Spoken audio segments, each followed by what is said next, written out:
Bueno, buenas tardes. Gracias por venir. Empezamos con las actividades de formación profesional, de conflictos y otros contratos. ¿Por qué? Porque nos estamos peleando mucho y hay que hacer una industria sana y no perder más amigos. Empiezo por Alex Lora, director, guionista y ahora productor. Está todo en la web. Si tenéis dudas o queréis ampliar la información, en la web y en 3 idiomas. Hanna Díaz, productora. Roberto Butragueño, productor, distribuidor y CEO de la media. Y Ignacio Monter, abogado. Voy a estar ahí para lo que necesitéis. Hemos hablado un montón en la comida, no sé si nos acordamos de todo. Sí. Participar, hay otro micrófono por ahí, levantáis la mano y son 2 horas que esperamos que sean divertidas y productivas y nos saquen de un montón de dudas. Muchas gracias. Perdón, gracias al SDE, Servei de Desenvolupament Empresarial del ICEC, y al GAC, Guionistas Associats de Cataluña, por colaborar en esta jornada y hacerla posible.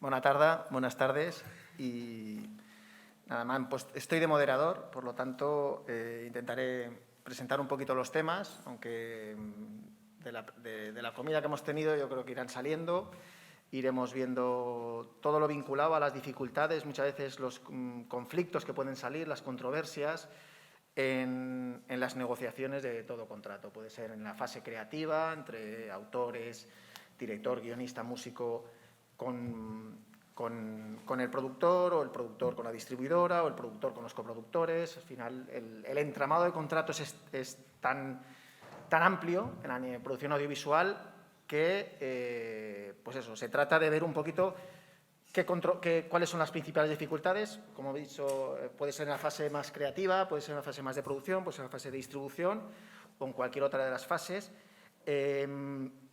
Si hay que reflejar todo por escrito, si que no hay que reflejarlo, cuándo se empieza a negociar un contrato, cuándo se tiene que firmar, sobre todo en fases embrionarias, donde entra el guionista, donde el director ya va acercándose a la producción, ver un poco en cada fase cuáles son las dificultades o las controversias que suelen salir. Y nada, pues si empezamos con cualquier experiencia, sobre todo a lo mejor la primera fase a nivel de coautorías, comentábamos Alex antes de empezar, el tema de coautorías, el tema de cuándo se tiene que firmar un contrato, de cuándo un autor que tiene un proyecto tiene que ceder los derechos, si puede haber una opción, si es una simple autorización para presentar el proyecto, cuestiones que seguramente os suenen y nada, entonces un poquito la experiencia desde la producción, también del lado de Alex de más autoral como director y nada, entonces vamos explicando un poquito la experiencia de cada uno en este sentido, con las premisas de que si vale la pena hablar más, hablar menos, si vale la pena reflejarlo todo o no reflejarlo todo. Un poco sería el punto de inicio donde empezamos a debatir. Pues sí, bueno, si queréis empiezo yo. Al final puedo hablar mucho, pero todo se resume a lo mismo, que el hombre es el único animal que tropieza 2 veces y 3 y 4 y 5 con la misma piedra. También como anécdota, hoy me ha sucedido esto, que me he levantado, me he tropezado con la puerta del baño y me he roto el dedo pequeño del pie. Así que incluso en sentido literal sucede así. Y bueno, yo creo que estas cosas suceden porque tenemos mucha pasión, ¿no? Y a veces cuando hay pasión envuelta, pues hay sentimientos y entonces pues cuesta racionalizar las cosas y ponerlas en claro sobre la mesa. Y empiezan a suceder, en mi caso, pues cuando te planteas pues, que te gusta hacer cortos y empiezas a hacer cine, y por negligencias o quizás por falta de honestidad contigo mismo y con aquellos con los que trabajas, ¿no? Bueno, en mi caso el primer tropezón pues, fue haciendo un corto con un amigo, y entonces aquí hay que plantearse pues si queremos trabajar o no con amigos y si se hace, pues cuáles son los términos, ¿no? Y a partir de aquí, pues es una anécdota que luego se ha ido repitiendo de diferentes maneras en diferentes proyectos a medida que pues, nos hemos ido profesionalizando, ¿no? Y bueno, en este caso era algo muy simple. Un amigo, pues tendríamos, no sé, 23 años o así, un amigo con el que nos llevábamos muy bien.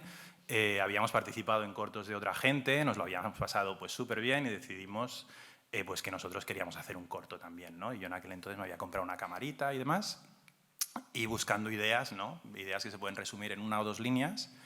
Y bueno, al final pues cogemos una idea que soltó él, como la podría haber soltado yo. La iniciativa era hacer un corto entre los dos.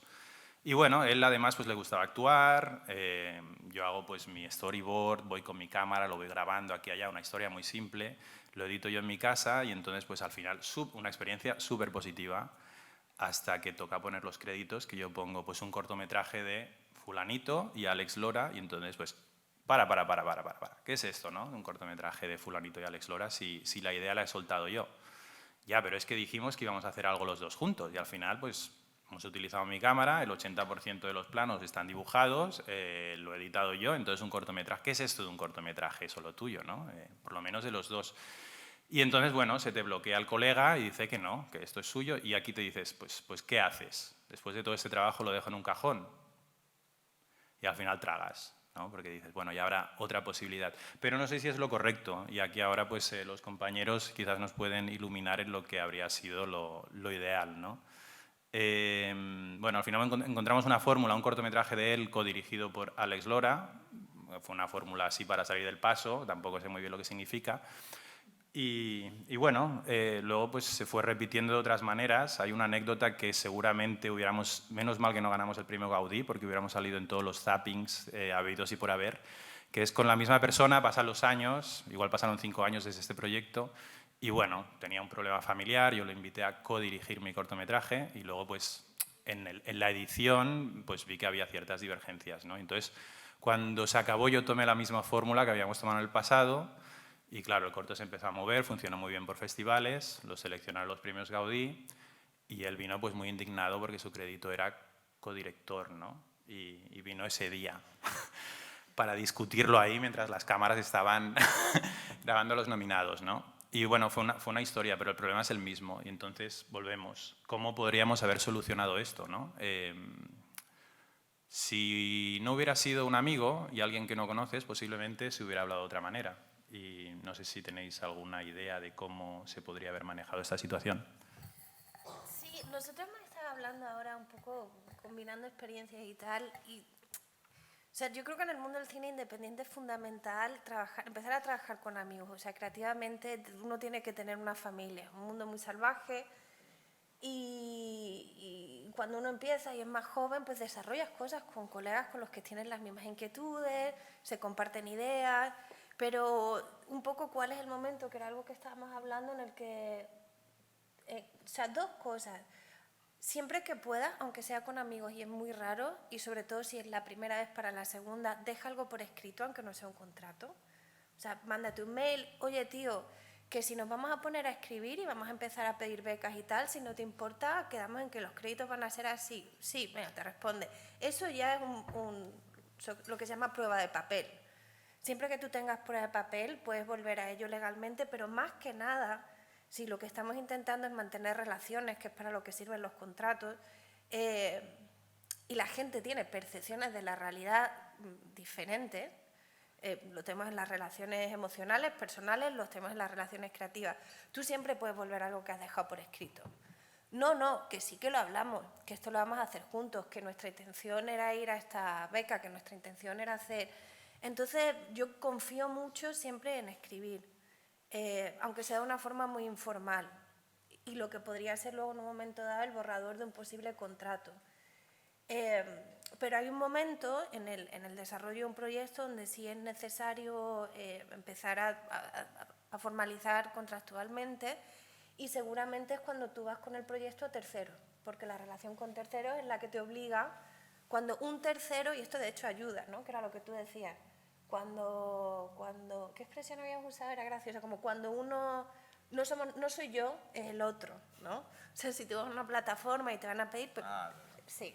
Entonces, la excusa para empezar a bajar a tierra contractualmente. Y normalmente va a coincidir cuando el trabajo que a lo mejor tú has hecho con un colaborador o en un caso con un amigo va a empezar a demandar esa formalidad y ya lo requiere el propio contexto. Básicamente, yo como veo esta actividad, es una actividad que implica mucha gente, muchas fases, relaciones con las administraciones, con autores, con dinero. Al final todos hemos empezado pues, con amigos, empiezas sin firmar nada y muchas veces ha funcionado y funciona así. Es verdad que a veces no funciona y empiezan los problemas. Cuantas más cosas haces, implicas a más gente, hay más responsabilidad y más riesgos. En el momento en el que hay riesgos, ya sea de tiempo, de dinero o de que tienes que dar cuentas a terceros, necesitas contratos.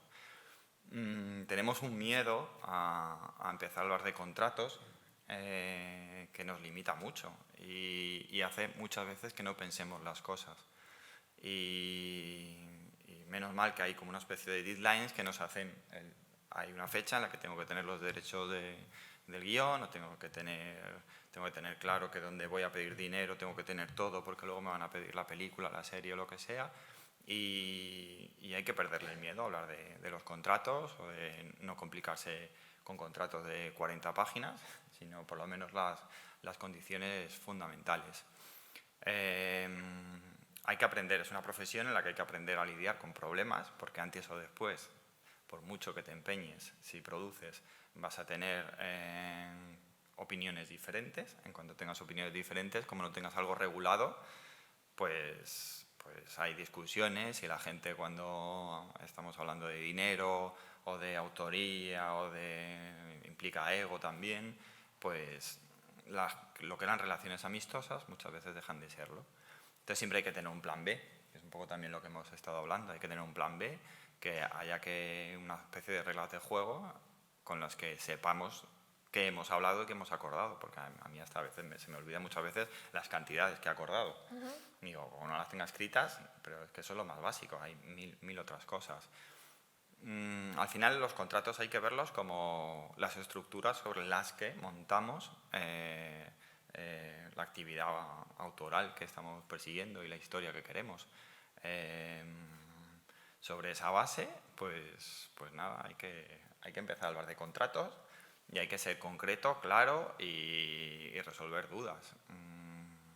Es un tema que nos da miedo, que nos cuesta ponernos a hablar, que necesitamos siempre, de alguna manera, necesitamos que alguien nos diga cómo se hacen las cosas, implica abogados, los abogados son caros, o les tenemos miedo, no sabemos de lo que hablan exactamente. Pero al final es que hay que hacerlo. Pero hay una cosa que hemos hablado que creo que es una buena forma de empezar a charlar sobre esto, es que un contrato no deja de ser más que un testimoniar un acuerdo entre dos o más partes, ¿no? Y aunque, o sea, que es muy interesante a veces dejar por escrito los términos de cualquier tipo de acuerdo, ya no solamente a nivel autoral, pero cuando empiezas a contratar equipos, cuando estás hablando de financiación, cualquier tipo de acuerdo, y sobre todo en nuestro mundo independiente, que hay una flexibilidad respecto a los acuerdos, en cierta manera. O sea, te puedes inventar cosas y no hay que tener miedo a inventarse cosas. Y si esas cosas no tienen un marco legal, ya vendrá alguien en el proceso que te dirá, mira, esto no va a poder ser. Pero lo que hablaba Nacho, por ejemplo, que a veces hay una determinada ventaja en tener una inocencia y llegar a determinados acuerdos, y esto pasa desde el principio, negociando precios, hasta la distribución, y hacer preguntas con mucha inocencia. A veces incluso el saber cuáles son las formalidades y las tradiciones de los contratos te ancla y te quita frescura a la hora de poder imaginar diferentes tipos de relaciones. Entonces yo creo que es importante no tener miedo a decir, para todo, ¿eh? O sea, pues yo quiero trabajar con esta persona y quiero esto, esto y esto, y le puedo pagar esto y esto y esto, y a lo mejor le puedo compensar con una casa. Pero ¿cómo lo haces cuando es tu mejor amigo? Bueno, pero también tiene la frescura y ahí tiene... Claro. Bueno, lo de los mejores amigos es muy, muy, muy jodido. Es muy jodido trabajar con amigos. Y es muy importante. ¿Sabes lo que es bueno, yo creo, de trabajar con amigos para salir de ese impasse? empezar a involucrar a gente. Hay un momento en el que involucrar, lo que decíamos de las terceras partes, pero puede ser el momento en el que tú trabajas con tu mejor amigo, pero traes a otro coescritor. Y ese otro coescritor dice, bueno, vosotros queréis mucho y tal, pero yo no os conozco tanto. Entonces, ¿qué está pasando aquí? Entonces, a veces, bueno, como, no sé, yo creo que como en todas las ¿Por qué relaciones... cuesta tanto cuando es tu amigo en decir, venga, estamos haciendo esto, pero ¿cómo hacemos si esto sale? Y hablar... Es que se trata de cómo empezamos, en realidad, ¿no? Cómo empezamos a tener en cuenta que todo esto tiene unas consecuencias jurídicas. Y económicas.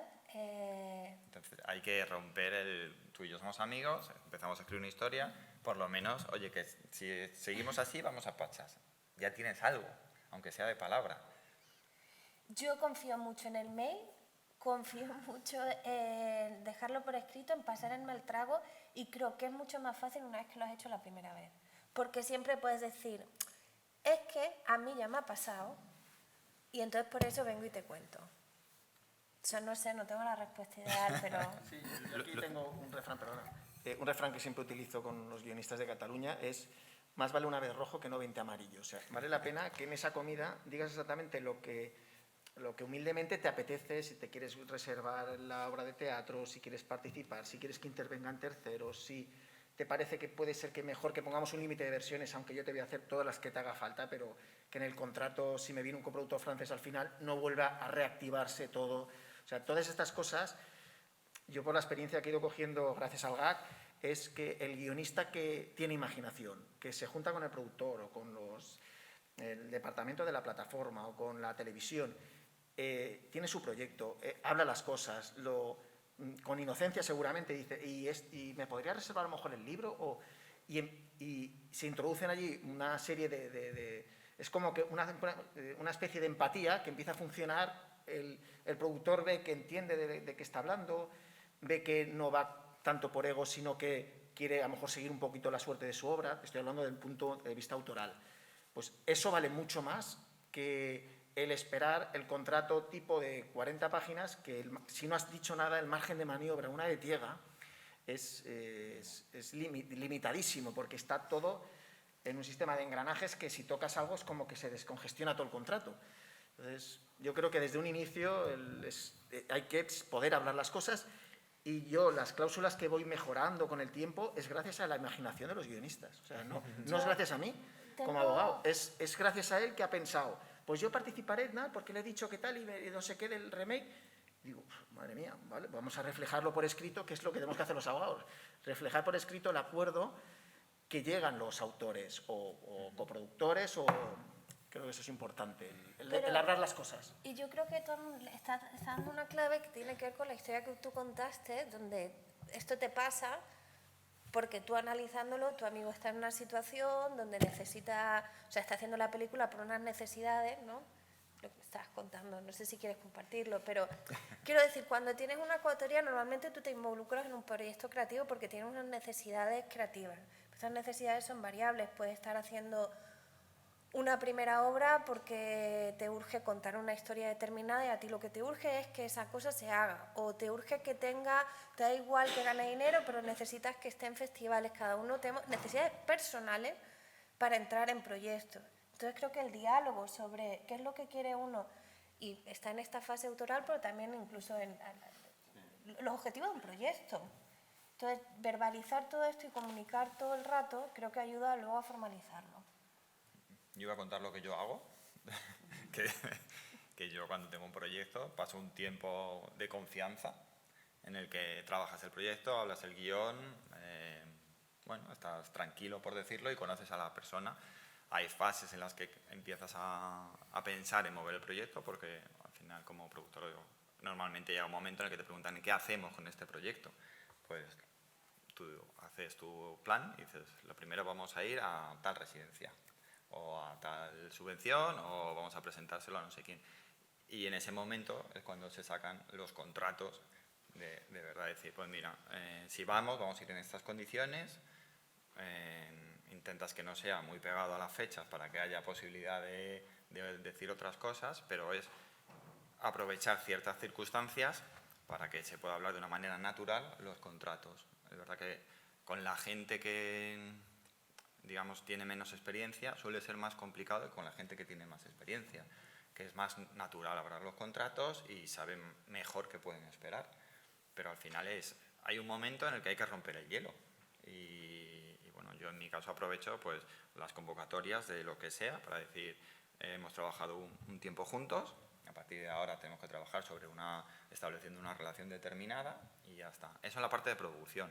En la parte de distribución, pues cuando te interesa un proyecto o a alguien le interesa un proyecto, tú presentas tu contrato o tus condiciones fundamentales y ahí empiezas a hablar y suele ser mucho más fácil porque ya viene el proyecto con un productor que a su vez ha tenido que proteger de alguna manera sus derechos. Más o menos eso es lo fundamental. Luego también, esta profesión, contratos es que hay para todo. Es una cosa, hay contratos para producción, para distribución, para postproducción, para el de sonido, para los NDA que ahora se llevan, para todo. O sea, totalmente al final se ha vuelto una cosa en la que te tienes que sentir cómodo leyendo papeles y cediendo cosas y sabiendo que si no llegas a un acuerdo, pues hay un papel y a ver qué haces. Entonces, nosotros lo hacemos así, que me parece una manera que al final busca que sea un poco natural y no al tercer día de estar hablando de una historia, decir, hemos hablado de la historia, ahora vamos a hablar del contrato, porque rompes también un poquito el contacto. Claro. Este creo que es un poco el tema, que normalmente los proyectos los empiezas pues con una ilusión y con una pasión y bueno, yo no creo que a lo que nos dedicamos sea como cualquier otro trabajo, ¿no? Es un trabajo pues que sientes y no es un trabajo tanto de oficina, ¿no? Y quizás al final las cosas te suceden y no puedes echar la culpa a los demás, ¿eh? O sea, tienes que empezar echándotela a ti mismo y analizar por qué eso te ha sucedido, ¿no?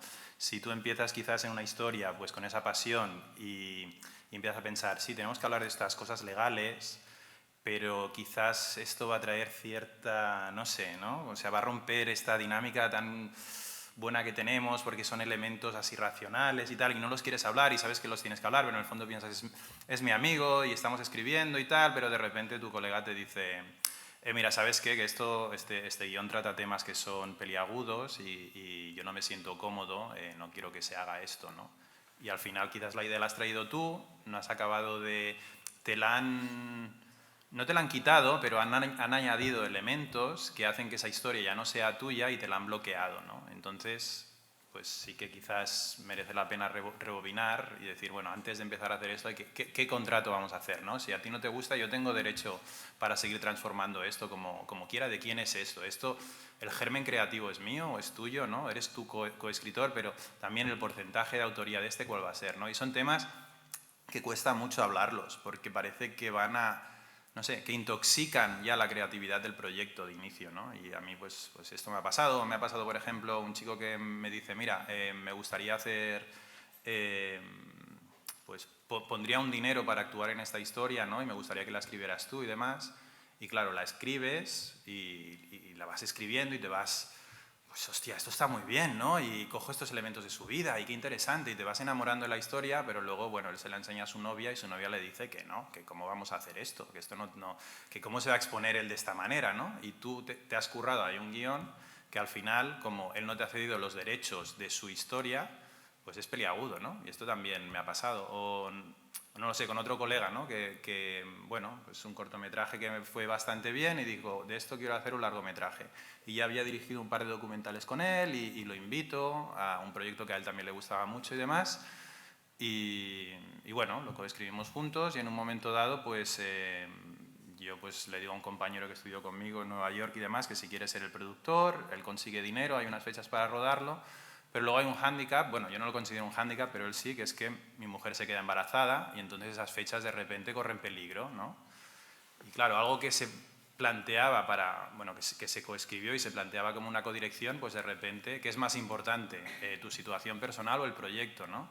Y son cosas que como no se han hablado y las vas descubriendo sobre la marcha, pues luego generan problemas, así que... no sé, yo ahora pues tengo hasta un precontrato matrimonial, o sea, al final vas y te vuelves un radical de los contratos y antes de empezar cualquier proyecto sí que intentas, como has dicho, ¿no? Ser creativo e imaginarte las mil y una, ¿no? Vale, ¿qué podría pasar? Si este se me pone de culo, esto va a acabar en un cajón.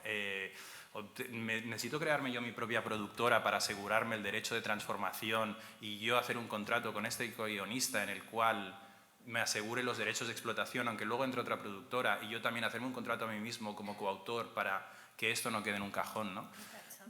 Es un cansancio, pero son maneras de protegerte porque al final, os digo, o sea, tropezar 1000 veces con la misma piedra, pues no, al final es un tema. Sí, es como un equilibrio, ¿no? O sea, hay que encontrar ese punto donde tú le puedes poner energía a un proyecto y a partir del cual las consecuencias son demasiado... O sea, el gasto de energía, y por energía entendido en el sentido amplio, energía personal, económica... pero también hay que convivir con la idea de que hay proyectos que se mueren, que no funcionan, que empiezas a crear con gente y no llegas a buen puerto, y también yo creo que hay que hacer las paces con eso. O sea, no sé... O sea, así como ejemplo, yo estaba rodando un documental sobre Trump cuando gana y en North Carolina sale el Ku Klux Klan a celebrarlo y te vas a North Carolina, le pones dinero y haces unos teasers porque hay una urgencia también sobre la historia, ¿no? Y dices, esto es un cambio fundamental, esto hay que documentarlo, esto hay que salir, pero a la hora de contar la historia no cuaja, ¿no? No conseguimos desarrollarlo. Está trabajando con un director de documental híbrido que me gusta mucho. Es que desde que nos empezó aquello hasta que nos pusimos a escribir y tal, o sea, Estados Unidos cambió tanto y era todo tan convulso que nos armamos una historia porque había 50.000 cosas que eran como incluso más álgidas. Bueno, pues intentamos recuperarlo, pero es como, bueno, esa historia pues no se cuenta y a veces tienes que hacer las paces con que... O sea, la creatividad implica hacer diferentes exploraciones con diferentes gente en diferentes momentos y algunas se quedan por el camino. Es que si no también se... O sea, no sé, yo creo que es importante hacer las paces con que algunas energías se pierden.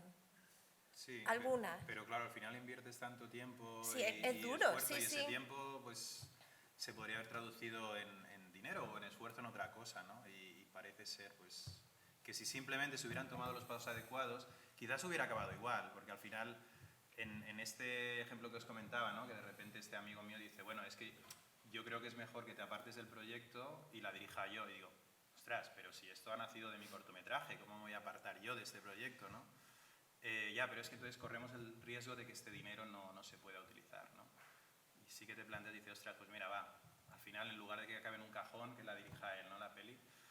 Pero por otro lado da lástima, ¿no? Que quizás si se hubieran pensado en todos los pormenores, y aquí sí que hay que hacer un esfuerzo de abstracción enorme, ¿no? Porque ¿qué cosas pueden pasar en este proyecto? Y no se puede llegar a todo. Entonces sí, pero si por lo menos, para perdonarse uno mismo, creo que si por lo menos haces el esfuerzo de plantear algunas de las cosas que puedes pasar, las pones por escrito y después el proyecto cae, parece como que te sientes mejor contigo mismo. Que haberte sentido, pues, que no has tomado las precauciones adecuadas a la hora de... Es que me gusta la idea del contrato como herramienta para poder perdonarse a sí mismo. Sí, sí. Pero tiene que ver un poco con eso, ¿no? Es como Sí, por lo al menos final me intenté protegerlo ya. Lo Sí, que no, fuese. y al final el contrato, el acuerdo del VAL es perfectamente válido en derecho, o sea que un acuerdo del VAL sirve, lo que pasa es que no tienes prueba, pero los correos electrónicos sirven, los WhatsApp sirven, no es lo ideal, pero tienes algo por escrito y está muy bien. La palabra equilibrio yo creo que es lo importante en todo contrato, es, como decía Roberto, a lo mejor al principio a mí cuando se me plantean dos co-guionistas que más o menos se conocen y el primer día ya vamos a regular el guión que vamos a hacer, es como, bueno, tampoco hace falta empezar ya, está mal que lo diga yo como abogado, ¿no? Que sería lo ideal, reflejarlo todo por contrato, pero a lo mejor el preconstituir ya de antemano, que yo porque tengo la idea original tendré el 70% del guión, es decir, bueno, si es que no habéis, todavía está la idea... que hasta yo la podría coger, que esta idea no es protegible por ninguno, pero que este sería un extremo y el extremo es la imprudencia muchas veces con los temas de coautoría. Con los temas de coautoría, las imprudencias, o sea, la falta de prudencia muchas veces es exagerada, es toma el guión y escribe tú el fin de semana. Esto es una práctica, pues guionistas seguramente más nobles que empiezan. Y ahí se empieza a enredar todo. A mí me ha llegado a pasar, y siempre lo explico, firmando con una productora, en el momento de la firma, a mí ya me sonaba que había un guionista que se llamaba Javier, que había participado, pero había quedado enterrado, porque no había gustado lo que había aportado. ¿Pero por qué te sonaba? Porque en las reuniones, cuando preparábamos la reunión con la productora, era, vosotros sois los 4 guionistas de ese proyecto. Sí, los 4 guionistas, parte de alguna idea original, parte de alguna obra preexistente, no, es todo original nuestro. Pero en las conversaciones aquello que te suena de que suena un tal Javier. Vale, pues este Javier, pues a ver si... Y se me ocurrió preguntar, ¿el Javier este ha escrito, ha desarrollado el guión? No, porque las ideas, no, porque lo que aportó, todo, hasta justo el día antes de firmar. Que cuando ya tenemos los contratos preparados, vemos todas las garantías que lógicamente exige la productora y el Javier empezó a resucitar, porque realmente ya no solo había aportado ideas, que Javier había aportado partes de la escaleta, otra cosa es que gustara más o menos, pero estaba dentro, y lo que habían escrito los otros partían, o sea, y un guión no se puede fraccionar como un cómic que puedo separar ilustraciones o letra, aquí es una parte indivisible, entonces a Javier había que traerlo al contrato, o sea, había que firmar. Javier formaba parte de la coautoría, no sé en qué porcentaje, pero formaba parte de la coautoría. Entonces, estos problemas son habituales porque el desarrollar, el escribir, el formar parte, entonces ni podemos ir a un extremo de que en un primer momento esté todo regulado y lo cederemos a la productora entre un mínimo de tanto y de tanto. Esto es, yo creo que no es, a lo mejor no es sano porque es demasiado recargado, pero lo otro es seguir desarrollando. El que ha hecho la idea original normalmente tiene la tendencia a querer una parte más de autoría. El que ha hecho los diálogos tiene una tendencia a que el esfuerzo se vea recompensado, porque el esfuerzo a nivel de derechos de autor no tiene mucho valor, tiene la originalidad, pero el esfuerzo como tal no se mide mucho en derechos de autor. No hay capacidad para medirlo. No hay capacidad, y al juez le interesa si una obra es escrita por una persona que se haya exteriorizado y que sea original. La palabra original da para mucho, da para ríos de tinta, es la palabra clave en derechos de autor. ¿Qué es original? Pues que responda a la personalidad del autor y que no sea copia de nada anterior. Esta confluencia de personalidad y no copia es lo que trae una obra. Pero claro, esta obra no se mide tanto por el esfuerzo. A nivel de derecho de autor, el que haya estado muchas horas escribiendo no te garantiza que tu obra sea original. Entonces, todo esto pues es buscar el equilibrio entre no decir nada y en regular algo. Los mails en una fase embrionaria pueden ser, Hanna, como tú bien decías, puede ser una manera de poner unos determinados parámetros mínimos de lo que estamos proyectando en el futuro. Y cuando, como dice Roberto, yo creo que cuando ya está un poquito más avanzado, pues ya empezar a regularizar la situación. Yo estoy pensando que, no sé si os va a parecer una barbaridad, pero creo que cuanto más novel es la gente, mucho más terror tiene a que le roben ideas. Cree mucho más en la originalidad, cuando la originalidad es que es muy poco real. O sea, es decir, las ideas son reales cuando se trabajan, cuando no existen. O sea, tengo una idea, es que de hecho, pero firmemos porque me la van a robar. No tienen nada. No, de hecho, O sea, la realidad viene con el trabajo. Y eso se aprende con la experiencia, yo creo. ¿Tenéis alguna pregunta? Hay un micro por ahí. Digo, también para, bueno, que lo sigáis teniendo en la cabeza. Pues sí, es que además interrumpís cualquier cosa. Yo tengo una pregunta para la audiencia, si puedo. Por hacer una idea, ¿cuánta gente aquí es filmmaker, cineasta? ¿Y cuántos son productores? Aquí los productores también son filmmakers, Hanna? No, pero lo iba a dividir. ¿Cuántos son productores? Vale. ¿Cuántos son directores? O sea, por saber un poco qué temas interesan. ¿Guionistas? Un poco de todo, ¿no? Sí, más guionistas que productores, ¿no? Yo veo. Vale. Pero que si queréis que hablemos de algo en particular, nos lo decís. Se le oye, ¿eh? A lo mejor a ellos, ¿no? Al micro, que tiene que grabarse, porfa.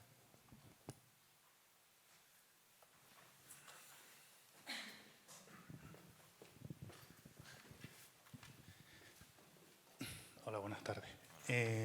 Yo me gustaría saber, o sea, en mi caso, por ejemplo, el único problema que yo he tenido grave es de firmar un contrato o tener una serie de emails donde se han hablado una serie de cosas,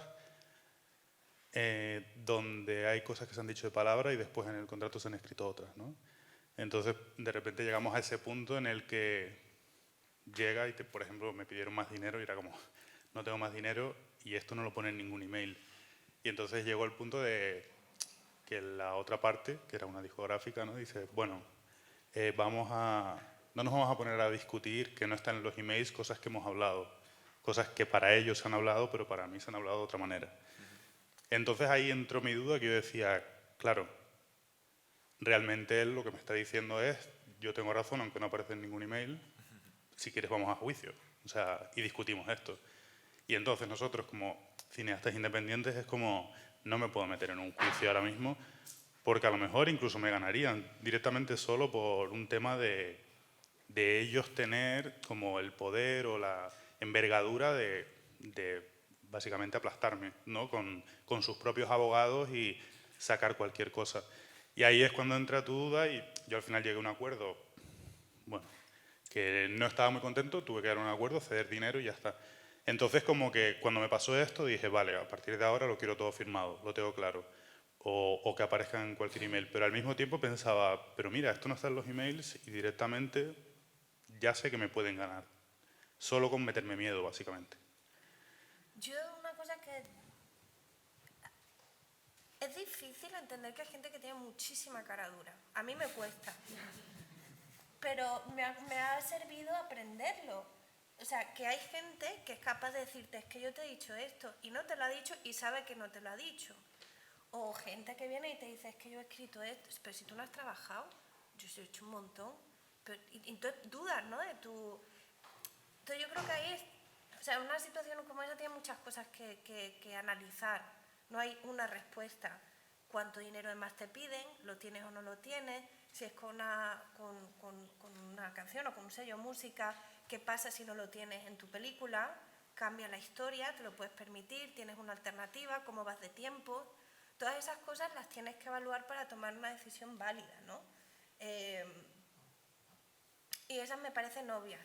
Pero a mí me sirve, y una cosa que me ha costado mucho aprender, pues me cuesta mucho ponerme fuerte en eso, es que hay gente que tiene muchísimo morro. Y lo saben, me refiero a eso, y lo saben. Entonces, si tú eres capaz, y en este caso también es juzgar el carácter de una persona, ¿no? De una institución o lo que sea. Pero es que yo creo que me están vacilando. O sea, esto es un farol. Tú dices, pues no. Y a veces funciona.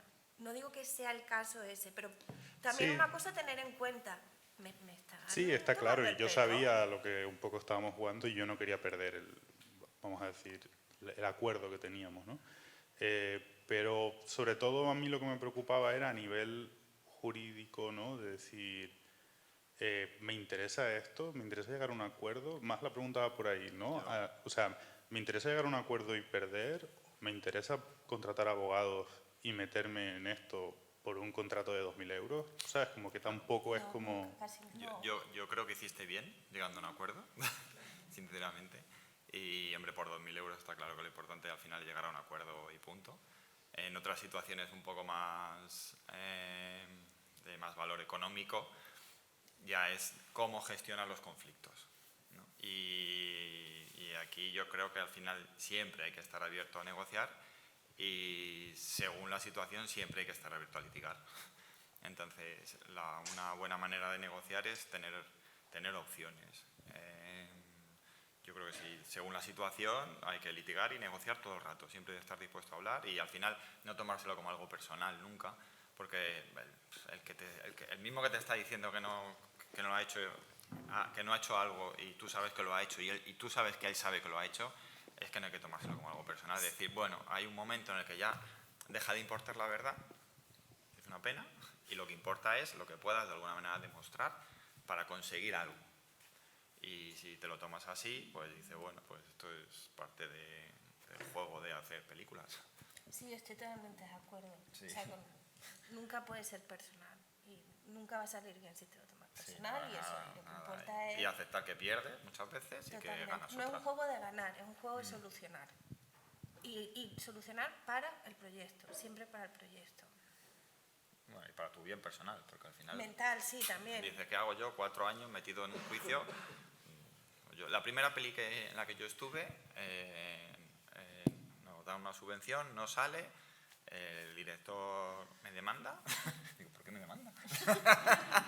Sí, nada, pues sale el juicio, le condenan en costas, da igual, no tiene dinero, no puede hacer nada, pues así está. Pues es mejor dejarlo, en realidad, no hay que tomárselo como algo personal. Y así. La segunda película que hice no firmé ni un papel, salió todo bien. O sea, y yo estudié Derecho y trabajé de abogado y teóricamente debería estar queriendo firmar todos los papeles. Que van hasta lo hago más ahora que al principio. Al principio yo, no sé, las primeras 2 pelis o 3 pelis es que yo creo que no firmé un solo papel, sinceramente. Debería, la verdad, porque ahora a lo mejor me hubiera ido un poco mejor. Pero lo hiciste bien, que es lo importante. Sí, al final decimos siempre que pleitos tengas y los ganes. O sea, me refiero que aunque te pueda parecer que tienes o él toda la razón o tú toda la razón, los juicios van como van.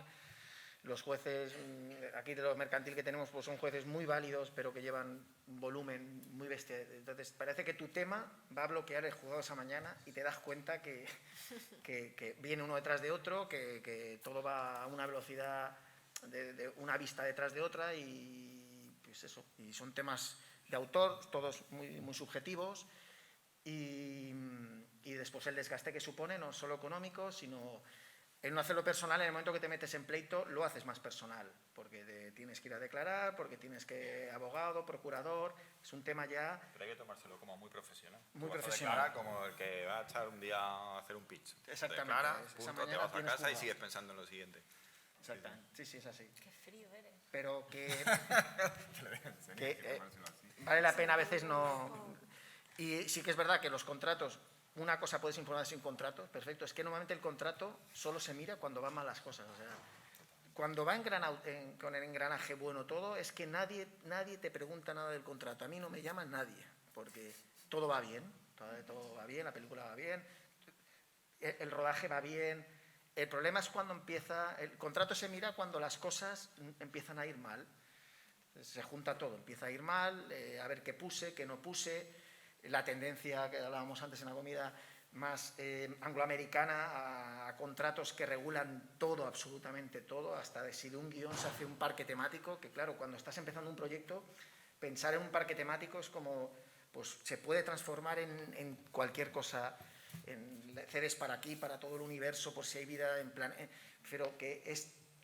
La regulación llega a tales extremos que a veces es como surrealista, según qué tipo de contratos, por lo menos de la tendencia más europea, que ha sido contratos más simples. También es que, verdad, la litigiosidad en Estados Unidos no tiene nada que ver, supongo, con la europea. Se demanda, o sea, hay muchas más posibilidades de acabar en el juzgado por un lado o por otro. Sí.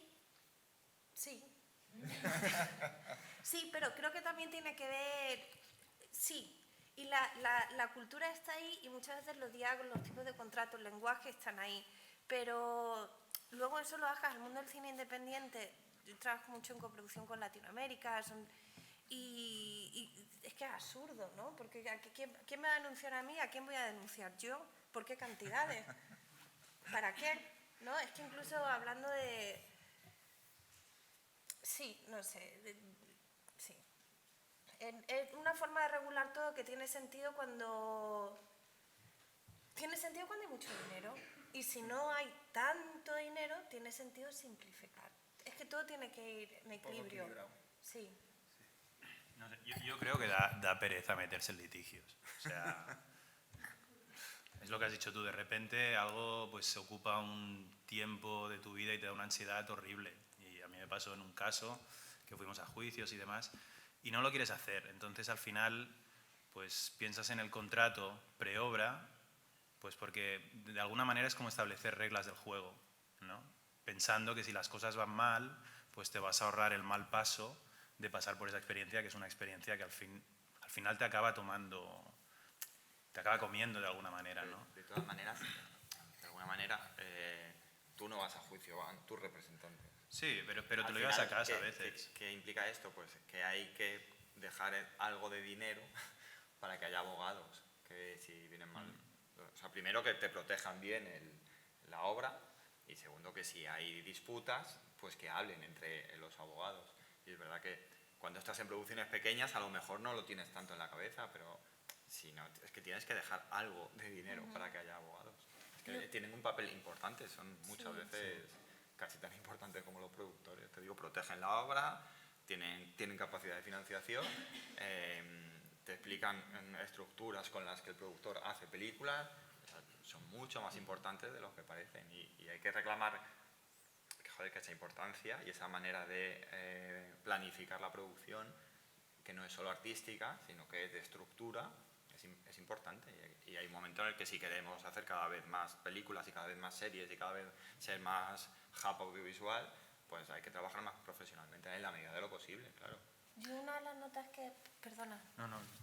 que incluso cuando empiezas con proyectos pequeños y tal, y a veces vas muy rápido, y a lo mejor no necesitas abogados para un proyecto determinado, pero siempre que se pueda, darte tiempo para empezar a estudiar y qué tipo de contratos y qué tipo de abogados necesitarías. O sea, por ejemplo, vosotros ofrecéis servicios legales, pues a lo mejor probar, incluso si no necesitas un abogado y no necesitas un contrato, ten en mente con qué abogado, con qué grupo de abogados querrías trabajar en caso de tener un problema. Tenlo a mano. Como una cosa que creo que es importante, debe ser de la parte, sobre todo para los productores, la parte educativa de la producción. Yo me los tomo como miembros del equipo. Exactamente, es lo que iba a decir Sí, yo. pero Son que a veces- aliados. Van de antes.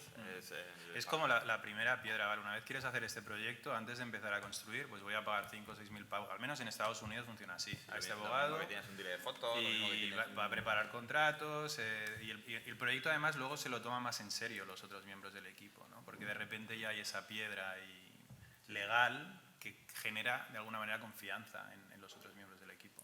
Sí, pero estoy hablando cuando estás haciendo un cortometraje, cuando estoy hablando desde el principio de un desarrollo profesional, que era lo que hablábamos antes, cuando tú empiezas a estar haciendo un corto, los contratos, hacer las primeras plantillas son 500 pavos, 1000 pavos, no es nada, pero es que no los tienen. Pero darle prioridad desde el principio, empezar a entrenarse en lo que es trabajar con abogados Sí, a veces- desde el principio de la carrera. Si a veces, ahora te doy la palabra, perdona que había una chica, que a veces es peor, yo creo que es mejor no firmar según qué cosas que el autogestionarse contratos de copia-pega.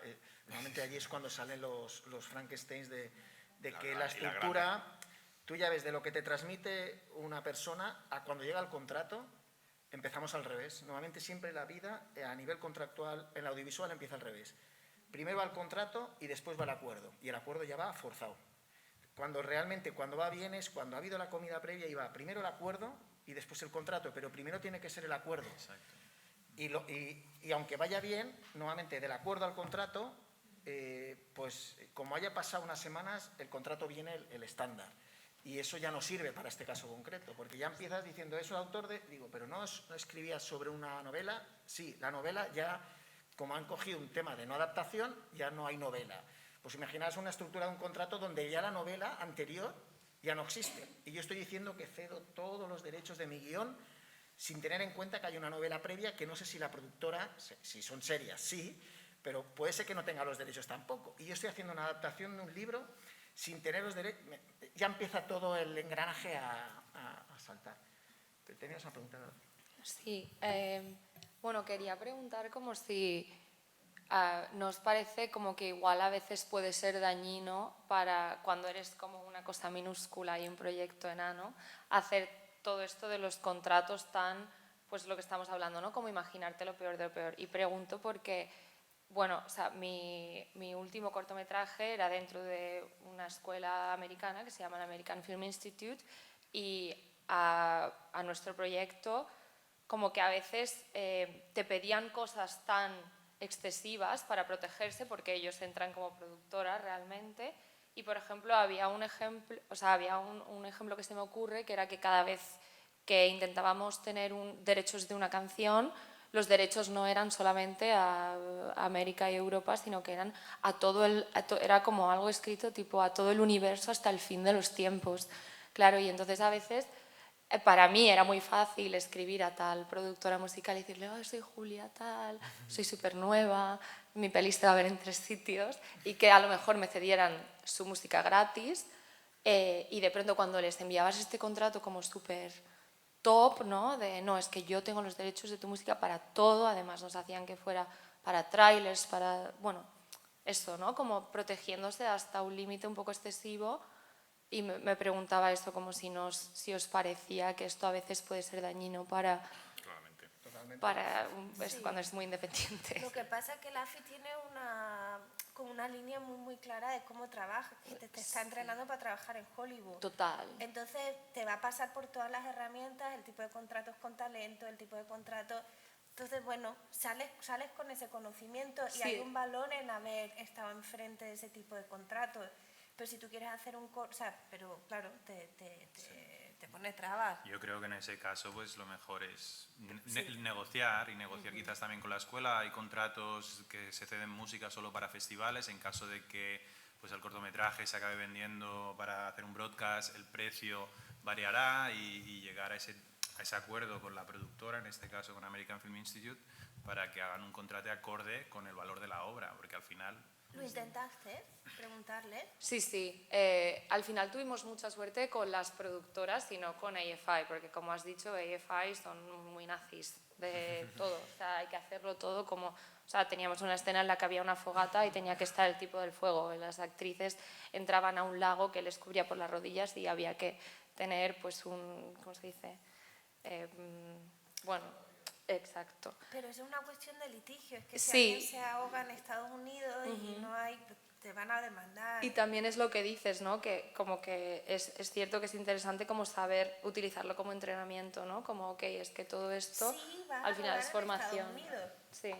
No, O sea, aquí también, si vas a hacer un fuego, necesitas tener al encargado del fuego. Otra cosa es que no tengamos un duro para hacerlo, pero necesitas Bueno, tenerlo. por eso digo que nosotros tampoco lo teníamos. Entonces, por ejemplo, mi corto era como muy indie looking, ¿no? Y de pronto pues nos salían presupuestos que eran mucho más altos que como que yo veo la peli y digo, esto aquí yo lo hago de otra forma, pero como era todo tan correcto, ¿no? Que es interesante. Yo creo que también hay que aprender a saltarse las normas. Total, sí, por ahí voy. Está muy bien de saberse todas las normas, pero hay veces que si quieres algo, pues pero es una cosa tienes que también arreglarte. de lo que hablábamos, que te saltas normas, asumes riesgos y con la experiencia aprendes a asumir riesgos y a valorarlos con mayor precisión, ¿no? De saber, bueno, si aquí me traigo yo un bombero que es mi tío, pero que, oye, que es bombero y sabe de esto, en vez de pedir los 50 permisos de no sé qué, yo sé que no va a haber un fuego. Ahora, si viene la Film Commission me va a poner una demanda, pero yo sé que el fuego no lo voy a tener. Entonces, ¿sabes qué? Aquí voy a hacer un poquito de trampita. Pero yo creo que eso vale para todo y eso se aprende con la experiencia. Porque da miedo, claro. Sí, luego el acostumbrar a la cesión para todo. En este caso es para incorporar una obra en otra obra. La cesión absoluta tan bestia de derechos para todo es a nivel autoral o a nivel, o en este caso la productora discográfica, los que tienen los derechos, es como desproporcionado. Tus mails iban casi a un tema muy... Y cuando ven el contrato están pensando, no, es que este cortometraje igual se puede explotar en todo el mundo y en cualquier plataforma. Entonces, eso... Sí, que también es como una forma de aprender también que como tampoco te vendas tan abajo, ¿no? Porque luego vas a necesitar que alguien te firme en algún momento, rollo que igual vas como de, que esto es una chorrada, no sé qué, y de pronto te va a hacer falta que te firmen algo. Entonces también está bien como, no sé, creo que es mucho lo que estáis hablando, ¿no? De ser honestos desde el principio y de decir las cosas y si funcionan, pues cool, y si no funcionan, pues ya tendrás tiempo de buscar una alternativa. Sí, es como en los contratos entre autores y productoras pasa mucho esto, y más con la aparición de plataformas, la tendencia a cesión absoluta de todos los derechos que corresponden al autor, incluso a los derechos que os corresponden como productores, también os pasa al mismo tiempo, de que a veces no solo la cesión absoluta va del productor al autor, sino de la plataforma o la televisión a la productora, que los derechos conexos que tienen los productores a veces ya pasan todos a la esfera de arriba. Pues claro, puede ser que sea más así, pero como autores, en este caso yo estoy más acostumbrado a defender autores, pero podría ser también de productoras, es defender un poquito qué usos necesitas y qué derechos te tengo que dar en función de esos usos. No todo tiene que ser igual para todo el mundo, bueno, pues puede ser que sí, pero en este caso puede ser que sea para pues que te ceda todo y me reserve algo de la transformación. Pues puede ser que en guionista de un formato televisivo, pues puede ser que te lo ceda solo para un territorio y luego ese formato yo lo ceda a otro territorio. Sé que son a veces cuestiones que son complicadas, pero que si no se hablan, por supuesto, no, hay una tendencia a hacer todo absoluto, como para una incorporación de la canción. Están proyectando ya que esto se explote en cualquier sitio, hasta siempre. Sí, pero que no sabes realmente con lo que te vas a encontrar. El productor al final lo necesita. Lo esa necesita. herramienta, claro. Como a cautela lo tiene que coger, pero Claro. los equilibrios aquí es continuamente hay que buscar en los contratos equilibrios. Es un tema de equilibrio. Es decir, igual cuando el proyecto empieza o cuando hay, sobre todo comentamos en la comida, normalmente es cuando hay temas económicos, cuando todo se suele enquistar un poco más, con el tema de los inversores, de quién recupera primero, quién recupera segundo. Es cuando se incorpora el tema coautoría a nivel más de autor o con el tema dinero, el tema de pues, entonces cuando se empieza pues, se puede complicar un poquito más. No, y claro, porque el autor cede al productor, el productor cede al distribuidor, el distribuidor no lo coge si el productor no tiene todos los derechos. Entonces, en realidad el productor está cediendo sin todavía ganar dinero, pero necesita tenerlo todo, porque si no el distribuidor no lo puede mover tampoco, no lo quiere mover, no le pone tantas ganas, o pierde opciones. Al final, ¿por qué se pide todo? Pues porque tiene que ir todo. La cuestión es negociarlo. Lo inteligente sería que el autor negociase en función de la recuperación.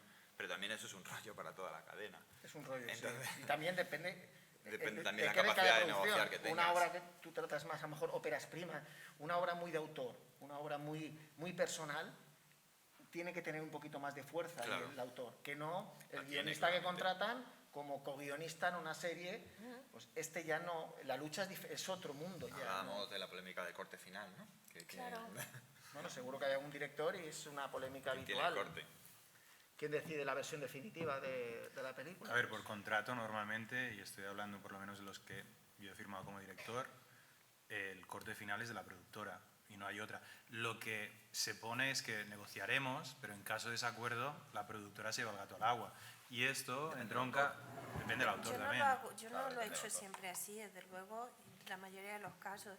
Pues que a mí me da... Yo tengo ese lenguaje, pero con corte final al director. Pero lo tienes escrito, que en caso de desacuerdo, al final No, a veces tienes que el corte final es del autor con ciertas limitaciones. Sí, o sea, un acto de buena fe, en lenguaje, un acto de buena fe, de negociación. De hecho, en casi todos los procesos durante la producción, un acto de negociación con buena fe, incluyendo la edición, pero en caso de conflicto irresoluble, el corte es para el director. Pero depende con qué director esté trabajando. Es que sí, una cuestión de voz autoral, no... Y a veces, pues, ojalá no lo hubiese hecho así, pero es un poco, sí, no sé, es la relación que tienes con tus directores y, no sé, son relaciones que se basan, en mi caso, desde la autoría.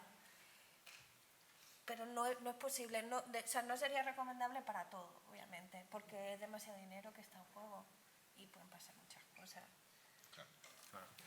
Depende del producto, está claro. Hay obras en las que al final el productor lo que busca es acompañar al autor y hay obras en las que son producto que no es ni del productor, sino es de a dónde lo estás distribuyendo. Yo creo que esa es una forma muy interesante de verlo, donde el peso es en cierta manera la sensación de que tú estás, donde hay tanta responsabilidad que tiene que ver obviamente con el presupuesto hacia terceros, que es que no es lo mejor ni para el autor ni para el productor, es lo mejor para, digamos, este engranaje que ya se forma. Es que si no podemos funcionar si no tenemos esta cláusula que garantiza que esta obra, este producto va a llegar a buen fin. Sí. Y la única forma de garantizarlo, porque o sea, estamos hablando también de gente creativa, problemas mentales, accidentes, necesitan que haya por escrito la capacidad de Pero yo sí he notado una evolución en los últimos años, por lo menos cuando yo comenzaba, los autores querían tener siempre la última voz y siempre había un conflicto ahí en torno a quién, cómo hacías que de repente la película no durase 4 horas y tú no podías hacer nada. ¿Qué ha pasado? Pero bueno, yo creo que se ha evolucionado también. En la medida en la que se ha ido todo profesionalizando, también muchos proyectos los autores entienden que no tienen la última voz. Y Sí. a veces la tengo yo, a veces no la tengo yo. Depende de dónde venga el dinero. ¿A qué compromisos ha llegado el productor con las instituciones o con las televisiones? Quiero decir, habéis hablado de la primera parte, que es la parte creativa, que es muy preocupante, pero que es, yo diría, es menos grave que el incumplimiento de un contrato, por ejemplo, con una subvención del Estado. No en el caso quizá de Estados Unidos, pero el cine en Europa se hace con cantidad de ayudas públicas. Entonces, ¿qué ocurre? Como tú decías, si el director quiere que la película dure 3 horas, cuando tú has firmado un contrato con la televisión que no superará las 2 horas. O sea que yo diría que los grandes conflictos nacen precisamente cuando incumples con una institución pública, porque entonces sí que el palo que te cae es grande y el responsable en definitiva siempre, el último responsable es el productor. En este país a veces el productor es incluso responsable de lo que haya cara a la administración, de lo que haya hecho la película en la distribución, porque me ha ocurrido, yo no manejo la distribución, pero si resulta que el distribuidor ha hecho suspensión de pagos y ha desaparecido del mapa, el responsable final sigue siendo el productor. Sí, de hecho, es un problema que ya viene en la propia ley, el legislador español, ya en el artículo creo que viene a decir que la versión definitiva de la obra cinematográfica será la que determine el productor con el director en el contrato. Por lo tanto, el propio legislador ya no se atrevió a meterse allí, como diciendo cada uno que se solucione, que lo valore en cada caso, porque no... Y luego el tema de distribución que tú hablas es que es bastante llamativo. O sea, yo también la parte en la que yo lo vivo dices, o sea, tienes una posición llamativamente descompensada con el productor. Entonces, porque realmente la responsabilidad es mucho menor, puedes exigir mucho y repartes. Entonces, y luego encima los productores hoy en día necesitan del distribuidor y además tienen la responsabilidad de poner el dinero. Tú decías que no te ibas a quejar, pero te estás quejando, ¿eh? No, bueno, yo en la parte de distribución estoy encantado. En 7 ciudades y con 40 copias, por decir algo. Entonces, si el distribuidor incumple eso, el palo le cae al productor también. Sí. Sí, yo quería preguntaros con respecto un poco a lo que decía Lluís sobre las instituciones públicas, ¿no? Por ejemplo, cuando un cineasta novelo joven empieza a filmar, ¿no? Digamos con otros procesos más relacionados con el documental o más personales, ¿no? Y se encuentra la causística de que filma, pongamos un ejemplo de un monasterio del siglo XII en Georgia, y se encuentra que hay una film commission que ampara, ¿no? Todo lo que son rodajes, etcétera, ¿no? Y uno no sabe nunca las dimensiones que alcanza una película, ¿no? Ni hacia dónde va. No sé si os habéis encontrado con algún caso, ¿no? En el que hay un material dentro y pues es un lugar de un valor histórico importante y hay una institución pública que obviamente ampara lo que es una producción cinematográfica, etcétera. Sí, no sé si es más por la parte legal o de producción, pero bueno, sí. Teóricamente tienes que tener protegido los posibles derechos que hayas y previamente tendrías que saber aquello que haya que proteger. Sí. O sea, luego ya está como productor, en este caso que también ejerces como productor, pues que tiene un riesgo que posiblemente en Georgia pues a lo mejor te demandan o no y que tú verás si vas a Georgia a dar cuentas. No sé. Sí, yo me refiero a posteriori. Sí, pero en esos proyectos yo creo que todo lo que puedas preverlo, o sea, una forma de... O sea, que tú vas a filmar tú solo y tú todavía no sabes qué va a salir de ahí, pero tú estás en Georgia y allí había y tú no lo pensaste. Bueno, pues intentar pensarlo siempre que puedas y siempre contar con un colchón de financiación para... Bueno, que teóricamente cuando estás montando sabes lo que estás poniendo y ahí te puedes gestionar que eso tenga los derechos liberados o no. Claro, si tú vas a poner una obra que tienes que tener los derechos de lo que sea, pues si la quieres poner y sabes que los tiene, pues te toca gestionarlo. O sea, no hay excusa, pero que tampoco hay una solución. O sea, tú quieres fluir, pero en un momento se tiene que dejar de fluir. Y no, o sea, me gustaría tener una solución mágica. No hay. Porque si eso va a sitios, si no lo solucionas ahora, te va a caer luego. Y luego es que además, dependiendo de la gente de ventas y demás, y ya al ver, te hacen preguntas. Aparte del contrato de errores y omisiones, ellos quieren saber, pues eso, si tienes, oye, los derechos de estos que sale aquí lo tienes, esta persona que habla, tienes los release forms, etcétera. Pero vamos, que la responsabilidad al final es de él, ¿eh? Sí. Al final el distribuidor firma que tú declaras que tienes todos los derechos preparados. No, ¿Los festivales te hacen firmar a ti? sí, claro, y las televisiones, las músicas tendrán los derechos de todo. Pero yo diría que en el caso este de la iglesia de Georgia, lo primero que no hay que olvidarse es que si sale un cura por allí, que te firma un papel conforme luego se deja que su imagen puede ser exhibida. Por si no, luego también pueden venirte a reclamar. Yo un poco creo que la fórmula para hacer este tipo de cine es tú fluye, viaja con gente que fluya menos que tú. Es decir, ves con un productor que tú fluyes y esa persona va detrás persiguiendo al cura y viendo qué pasa con la iglesia y así. Sí, pero como fórmula, como estilo de producción, ¿eh? O sea, tú viajas con cámara y tú eso, pero... Tengo una frase de una productora que ha trabajado conmigo y yo le dije, bueno, pero se pone a improvisar, ¿no? Y me dice, bueno, podemos planear lo que improvisamos. Y ahí lo tienes, ¿no? Cómo piensa el director y cómo... Mi pregunta iba más en relación a la imagen que tú extraes que pueda tener derechos, ¿no? Como la imagen de una virgen o todo eso. Todo puede tener derecho, a lo mejor no lo pienses tú, pero viaja con alguien y trabaja con alguien que lo vaya pensando. Sí. Es que no sé si esa es la pregunta, pero sí. Que si las vírgenes No tienen tanto, derechos, pero que me si sirve. las vírgenes tienen derechos, es la pregunta. ¿Cómo, perdón? Que si las vírgenes tienen derechos. Claro, exacto. Pues La respuesta, Judro, es sigue dirigiendo y acompáñate con un productor o productora. Con varios, ¿no?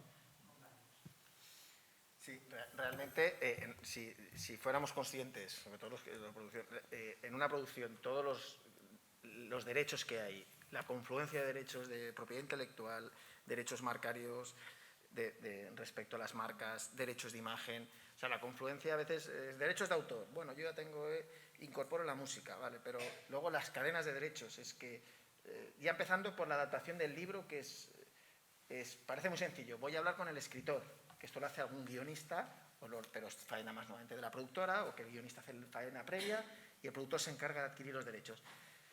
Ya no solo es saber si tienen derechos, es si están en dominio público o no, segundo el país. Si la cadena de derechos que sea adecuada, porque muchas veces el propio escritor de la novela piensa que tiene el derecho de transformación o de adaptación audiovisual, pero no lo tiene él, lo tiene una editorial. Entonces ya puedes empezar mal desde el principio, o a lo mejor, y si ha fallecido el escritor, pues ver si está en dominio público. Si no está, ¿quién gestiona esos derechos? Igual lo gestiona una fundación, como lo gestionan los herederos, la cadena de contratos. Ahora, por ejemplo, con el tema tema de bioseries o temas, hay mucha confluencia de derechos de imagen, porque al fin y al cabo estás realizando una producción sobre basado o que pivota sobre una persona reconocible. Pues hasta qué punto me alejo, me separo de esta persona, si pongo nombre y apellido estoy utilizando la imagen, si no, la confluencia de derechos es... Entonces, en la parte de postproducción y VFX, o sea, todas las series, la lista de cambios incluye a los abogados. O sea, el abogado marca los cambios que hay que hacer. Muchos VFX son de quitar marcas o quitar cosas y poner otras. Y yo te digo que y la aprobación final viene de jurídico. O sea que toda la cadena de mando de HBO, imagínate, aprueba el capítulo. Pero hasta que no viene el informe jurídico, ese capítulo no se acepta. Y dentro del informe jurídico seguro... Hay cambios. Hay cambios y seguro que se han quedado con duda ellos. O sea, Y vamos, el derecho es muy social. Los créditos, parece una chorrada, la lista de créditos. Pues, la lista de canciones, ¿cuántas veces se puede llegar a cambiar? Porque falta algo, falta un autor, falta... O sea, todo eso hay que revisarlo. O sea, realmente cuando se habla ya en el mundo plataforma, esto se vuelve loco. Se multiplica, sí. Claro. Con todo, esta es una profesión de riesgo y todo no lo puede ser imprevisto. Claro. Porque, por ejemplo, os puedo explicar un caso. O sea, un actor pone en un set, en un decorado, una fotografía suya de cuando era más joven. Nadie piensa que una foto en en un marco pueda generar nada en el momento adecuado y luego te viene la VEGAP pidiendo derechos porque has sacado una foto que estaba protegida. Entonces, ¿quién ha puesto esa foto? ¿La ha puesto el propio actor? ¿Con qué finalidad? ¿Ya lo sabía o no? Claro. Esto, Ahí están los quiero abogados decir, para... sí, claro, pero es algo que tú no puedes prever, que surge. O sea, que siempre hay que estar dispuesto a que surjan cosas imprevistas. La primera defensa de la productora es que hace todo lo posible para tenerlo protegido. En un juicio, si tú estás demostrando que tú estás tratando de tenerlo todo protegido y que alguien ha puesto algo a propósito, dices, pues... Sí, pero aquí, pues, claro, sí. pero aquí VEGAP tendría, por lo que dices, VEGAP es como las GAE de tema de artes plásticas y fotografía. Pues claro, de pronto dices, Bueno, es que yo creo que tiene derecho VEGAP, porque hay tiene una foto que está gestionando los derechos ella y está incorporado en otra obra, ¿no? Puede ser Claro, exactamente. Pero entonces, al final, ¿qué pasa? ¿Te has de meter en un lío con abogados por esto o les das los 6.000 euros que te reclaman y punto? Pues si los Pues tiene. así. Sí. Así va la cosa. Sí. Yo creo que esto habrá ido evolucionando con los años, no sé, yo no llevo tantos en el sector y seguramente es una cosa que creo que hay una tendencia al sistema, la influencia es, aunque los derechos de autor, los europeos son de una manera y los angloamericanos tienen otras peculiaridades del copyright, pero hay una tendencia a influencias a nivel contractual, yo creo que llegan. Más temas. Financiación. ¿Cómo empezar un proyecto? Sí, saber concretamente a quién te diriges. Yo creo que es un tema que, pues cómo empezar un proyecto, saber a quién tienes que dirigirte antes de quemar un proyecto, cómo moverte en el sector. Yo creo que puede ser un tema... Un poco lo que hemos estado comentando es que las dificultades con las que a veces todos nos hemos encontrado a la hora de estar empezando y buscas empezar un proyecto de una manera, digamos, mejor organizado. Porque, claro, cuando tú tienes una historia y quieres tener los derechos sobre ella, pues ya empiezas a necesitar dinero para pagar a la persona que ha hecho la historia. Entonces, me imagino que siempre te encuentras con la dificultad de cómo empezar. Y hoy en día lo habitual pues sería empezar con opciones más largas, más cortas, con mejores condiciones, peores condiciones, en función de quién es el autor, qué vayas a hacer o cómo le convenzas al autor, pero plantear unos acuerdos de opciones sobre todo lo que tiene que ver con la obra para poder empezar proyectos un poco más ambiciosos de lo que de otra manera podríais empezar. No sé si ese es el perfil o no también de vosotros. Y es la manera que realmente se usa habitualmente. Tienes una historia, la opcionas durante un tiempo, montas la estructura y la mueves. Si sale bien, ya están establecidas las condiciones con las que continúas la producción de esa obra y cierras el negocio jurídico. No sé si esto os plantean dudas o no, pero en realidad tiene toda la lógica. Es decir, me alquilas los derechos durante un tiempo y si sale bien, pues continuamos. Y si no, vuelven al autor, que también es importante que el autor tenga la posibilidad de recuperar los derechos. Yo no aceptaría nunca la cesión de una obra que yo pudiera haber hecho, digamos, de alguna manera, no para siempre, pero sí para muchísimos años, en las que al tercer año ves que el productor no hace absolutamente nada. Entonces necesitas que eso vuelva a ti y tú decidas lo que hacer, aunque sea tenerlo en el cajón, pero es tuyo. No sé. No ha hecho nada o no ha conseguido la financiación, después de hacer muchas cosas. Sí, bueno, eso.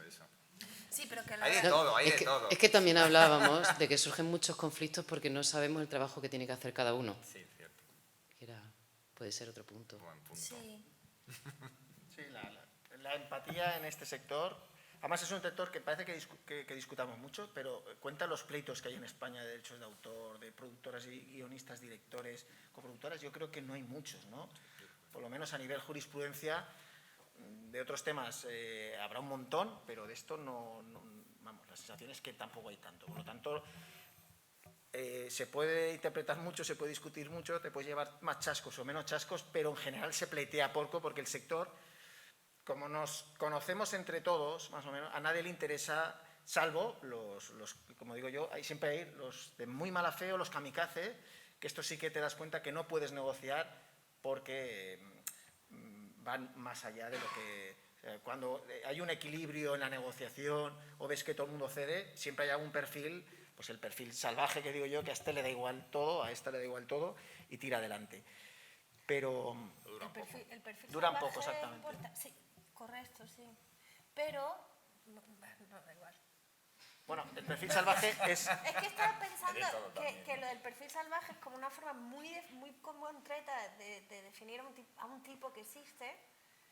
Es como hay que alertar de eso. Entre todos nos tenemos que alertar. Sí. Porque, por decía Roberto, duran poco porque gracias a, como todo, en todos los sectores, al final ha quemado a 3 por aquí, ha quemado a 3 por allá, 2 coproductores y 3 guionistas, un director han salido escaldados, pues, pero mientras tanto va dejando la estela, la va dejando fina, ¿eh? Porque realmente la opción, por ejemplo, la opción funciona fenomenal y Roberto decía un poco, el parámetro que falta muchas veces en la opción es determinar los parámetros del posible acuerdo. Si tú le dejas un proyecto para que lo mueva, si al final el productor decide ejecutar, o sea, activar esa opción, que se produzca la cesión, que se muevan los derechos de uno para otro, tienen que estar los parámetros más o menos establecidos, los parámetros básicos de cuánto costará esto y cómo te lo pagaré y qué derechos me cederás, si serán todos o te reservas. Esto mínimo tiene que estar, porque si no nos encontramos realmente en contratos que les llaman de opción, pero al final las cosas son lo que son y no lo que decimos que son. Cuando lees el contrato de opción te das cuenta que no es una opción realmente. Pues vendría a ser como un derecho preferente de que yo te dejo como más y ya negociaremos el precio. Ya negociaremos el precio, pero en el momento que el productor ejecuta o que la plataforma ejecuta esa opción, los derechos pasan de tu esfera a la suya. Los derechos ya los tiene la plataforma, y la plataforma o la televisión, y lo tienen con el derecho de transformación. O sea, y derecho de transformación no solo pensemos hacer un cómic de la película, sino de tu guión hacer otro guión, que eso podría ser otra nueva obra. Esto, pues hay que buscar los equilibrios. No puede ser que una opción esté sin precio, que esté indeterminada. Yo ejecutaré, me quedo los derechos y ya negociaremos el precio. Ahí el autor ya se encuentra en una posición de que los derechos ya no son suyos y los tiene... Sí que es verdad que tiene que negociar el precio, pero hay mínimos... igual el guionista o el autor está pensando, tiene en su imaginación un precio que nada tiene que ver con el que tiene el productor. Yo tengo una pregunta, ¿qué pensáis vosotros? Porque esto yo lo uso para fee y para precio, de dar un porcentaje, un rango. Un rango, gracias, sí. Sí, yo lo veo muy bien. O sea, para no quedarse bloqueado, o sea, la cuestión de las opciones, lo importante es mover rápido. No solamente mover rápido, pero no sabes qué va a pasar, ¿no? Como productora a lo mejor quieres mover una historia, quieres opcionarla, pero tampoco sabes si vas a poder, entonces necesitas ver, ¿no? Y es que no sé si lo voy a poder mover, no sé cómo está la cosa, hay que tantear. Yo creo que los contratos pueden ser muy creativos, en realidad. O sea, hay muchas fórmulas, mientras se determine un precio y unas condiciones concretas. Mientras se determinen unas condiciones concretas, vale casi todo. Y realmente es que hay muchas fórmulas en las que se puede negociar, no hay solo una establecida. Los rangos funcionan mucho y en distribución funcionan mucho, por ejemplo, también. Los rangos en función de las taquillas, de los premios, los bumpers que llaman en los festivales, y está bien. Igual aquí la gente no sabe lo que es un rango o lo que es una opción, no lo sé, ¿sabéis todos lo que es una opción? ¿Podéis explicar un pelín corto? Porque si hay gente que lo sabe. Una opción viene a ser un precontrato entre dos partes donde durante un tiempo determinado tú que has creado una cosa ya, puede ser o un guión de un largometraje, o que es muy habitual, o la base de una serie, que sería mapa de tramas, descripción de personajes, el argumento y el guión del capítulo piloto. Todo eso lo tienes tú y la productora tiene un interés en moverlo. Entonces tú, como autor, tienes los derechos de autor que te corresponden, son tuyos en exclusiva. Y en vez, como decía Roberto, en vez de decirle ya, te cedo los derechos de mi obra, yo seré el autor, pero te cedo los derechos, para que tú los explotes, le dices, antes de cedértelos, de hacer este paso, yo te doy una opción, los dejo aquí latentes, tú lo mueves durante un tiempo, a lo mejor puede ser 1 año, 2 años, a cambio de un precio o sin precio, es como la reserva, tú lo mueves y si encuentras financiación, ejecutas la acción que es me envías un mail y activas la cesión. Pasan los derechos de un lado a otro. Pues decía, en el momento que pasa esto, es importante que haya un precio o que el objeto del contrato sea determinado o determinable, porque si no hay precio, esto hace así, pero todavía no hay que negociar el precio y eso es una fuente de conflicto. Pues, ¿por qué funciona muy bien la opción? Porque el autor, de alguna manera, tiene los derechos en su esfera todavía, el productor lo puede mover con tranquilidad porque unilateralmente se lo puede quedar cuando le dé la gana, sin que el guionista o el autor diga nada. ¿Por qué? Porque ya están establecidas las condiciones. Entonces, unilateralmente el productor tiene la garantía que en un año, si envía un mail, se quedan los derechos. Pero, si no se los quiere los derechos, deja pasar el tiempo y al año y un día todo vuelve a su sitio.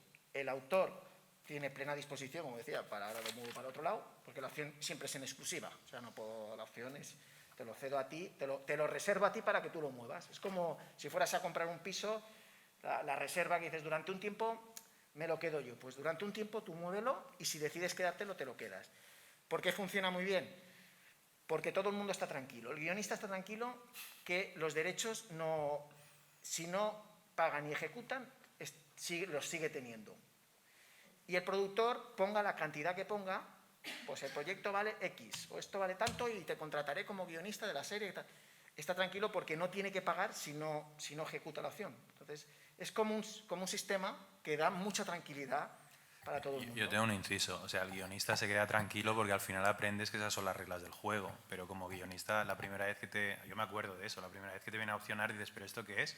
Si yo he puesto todo mi trabajo aquí, al final está escrito y tú esto te lo vas a llevar a un mercado y si esto no se vende yo no veo nada, ¿no? O sea, lo ideal sería que me pagaras un dinerito por retener eso, ¿no? Y aquí, y estoy hablando en España, en Estados Unidos es un poco diferente, aquí se suele utilizar reservamos estos. Si sale al final todos ganamos, no te preocupes. Pero yo ahora no te puedo dar nada, ¿no? Ahí está, entonces al final dices que todo el mundo está tranquilo, pero la primera vez que te vienen con la opción no te quedas. Puede ser con precio o sin precio. Claro, es que la opción con precio funciona para el guionista, es mucho mejor. Claro, exacto. Que normalmente ese precio a veces se descuenta o no del precio del guión, pero sí, se descuenta. No siempre, pero sí. Pero me refiero, estoy contigo, lógicamente. Yo defiendo autores, el precio de la reserva para moverlo en exclusiva tendría que costar un precio. Pero por lo menos, hablamos de productor. En general los productores funcionan bien así o las plataformas. ¿Por qué? Porque lo salvaje, lo que es más delicado es el contrato, lo mismo, pero que te digan, pero en vez de darme una opción, cédeme ya los derechos. Todos. Una vez que tengo los derechos ya te pagaré al inicio del rodaje, por ejemplo. Que esto pasa a veces. Entonces, pasan un año o dos, el proyecto no arranca y esta situación donde los derechos están allí y tú aquí como autor es una situación conflictiva porque ahí sí que ya no puedes ir a ningún otro lado, tienes que intentar recuperarlos y no siempre es fácil. Pero sí, yo creo que sí, da mucho nervio, pero también hay que entender que en muchos casos una productora no tiene capacidad de pago, no lo tiene, sobre todo si estamos hablando de unos determinados entornos. Entonces necesita, para poder adquirir el dinero, ya sea vía una subvención de desarrollo o una financiación, necesita acudir con los derechos, porque si no, no puede entablar legalmente el diálogo.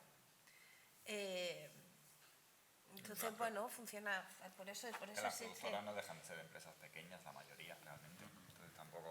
O sea, que estaría genial, por lo menos, sí, estaría genial poder pagar, pero a veces, para que pueda funcionar, hay que salir y buscar el dinero Claro. O sea, lo digo para que se entienda, porque ese susto te lo tienen que explicar. Sí, exacto, por eso digo que como la primera vez te das el susto, luego ya entiendes que son las reglas del juego, ¿no? Por eso digo, y que también protege, o sea, hay historias... Hay una historia, por ejemplo, relativamente reciente de alguien que hizo una especie de scam con una historia que había robado que no tenía, pero no le pedían, y se levantó una financiación entera diciendo, me han dado aquí el dinero y este también ha puesto el dinero y no sé qué. O sea, que los contratos están para algo. Perdón, quería añadir una complejidad más, si cabe, a todo. Y es que al final, cuando nos movemos mucho en un cine autoral, independiente, aquí al final necesitamos mucho de las ayudas, como hablaba Lluís antes, y de que se genera en esas figuras creativas y productoras un complicado más, ¿no? Una complicación más, que son las ayudas. Y creo que sucede mucho, por ejemplo, con las figuras de creativas o de directores y directoras guionistas que además quieren tener parte de propiedad de su obra, ¿no? Sobre todo pasa en las primeras obras. Cuando has hecho todo, te lo has levantado todo desde cero, no quieres perderlo todo, venderlo todo, aunque a veces en las primeras obras es lo único que te queda. Creo que esto también pasa con, en mi caso, por ejemplo, productores más jóvenes que aún no tienen la estructura para tener una SL y que te quedas como persona física, ¿no? Eso es una movida hoy en día en las ayudas, porque al final aplicamos a modalidades experimentales, a modalidades selectivas, y hay un impedimento en la ley de reconocimiento de coste del cine, que son los pagos entre coproductoras de un proyecto. Con lo cual, al final, solo puedes capitalizar tus sueldos. A lo mejor eres director, guionista y director de foto porque es tu primera película y estás levantando todo. Si quieres tener algo de propiedad de tu obra, aunque sea un 10% mínimo, que es lo que luego te permite aplicar a nuevas ayudas, no puedes acabar cobrando por parte ni de ti mismo, porque no te puedes hacer una factura a ti mismo, ni de una coproducción. Con lo cual, creo que esa complicación añadida de renunciar a la titularidad de cualquier derecho o de producciones jóvenes que al final tienen que trabajar por una SL hasta que tengan la estructura para montar su propia SL, complica muchísimo la figura de directores y productores. Es que os creéis que habéis hecho todo ya. Es una parte. Y vuelvo a intentar que se cuente la función de cada uno, porque tú sí llegas con una historia... No, o sea, yo en mi caso sí, vengo no, desde producción, yo pero no hago películas. Queda un montón de trabajo, tanto para producción como para distribución. No, sí, lo sé, porque trabajo en producción, pero quiero decir que yo me he encontrado varios casos de proyectos de directores jóvenes que desde el principio han puesto dinero hasta que han levantado todo el proyecto, han financiado, han pagado a gente con la que empezar a tener una mini estructura y luego quieren ser parte de una producción ejecutiva activa, no solo de tener una titularidad por tener la titularidad, sino de tener una función de producción ejecutiva y de producción. Es que tienen que tenerla. O sea, son productores, son parte de la producción ejecutiva. Por eso, pero decía que a todo esto... Pero no tienen una SL, entonces pero cuando entra yo lo la que dice él es que el reconocimiento de coste en el ministerio tiene unas normas bastante complejas que al final están fundamentadas en evitar, en la medida de lo posible, incrementos de coste injustificados. Y es verdad que es complicado y hasta que no estás en ello no lo sabes exactamente y aún estando en ello tienes muchas dudas. Si tú eres el director o quien seas el director y monta una SL de alguna manera para mantener algo de propiedad, es factible y es factible justificar el coste y hablándolo en el ministerio suelen ser muy colaboradores y se puede hacer realmente. Como persona física lo mejor es no producir, soy sincero, yo no produciría nunca como persona física porque es abonarse una cantidad de problemas que te puedes ver en un riesgo importante. Ser productor, una de las cosas que tienes que asumir riesgo y ese riesgo en la medida de lo posible lo tienes que limitar y la manera fundamental de limitarlo es a través de sociedades. Entonces, además de que económicamente no es rentable porque lo que te den va a ir a tu IRPF fundamentalmente y es un problema porque no te lo vas a poder gastar en la producción, es que te vas a poner en riesgo. Entonces, lo primero cuando produces algo es montar una SL. ¿Sí? Y luego el cómo que el director mantenga esa cuota de propiedad es a través de la SL. Pero, bueno, y se convierte en empresario. Se convierte en empresario. Deja de ser creador para convertirse en empresario. Bueno, sí, los productores también son creadores. Sí, pero empresarios. Bueno, sí. Pero yo creo que, Patricia, lo que tú estabas diciendo, este señor de la camisa roja tan bonita, Lo ha dicho muy bien, ¿no? También siempre un poco recordar pues, que los productores son los responsables últimos legalmente de un proyecto y tienen que tener unas responsabilidades fiscales y unas responsabilidades a muy largo plazo, de las que no se pueden cuando hay que hacer pagos, cuando viene, yo qué sé, de un proyecto había una parte de la ayuda que nos la han,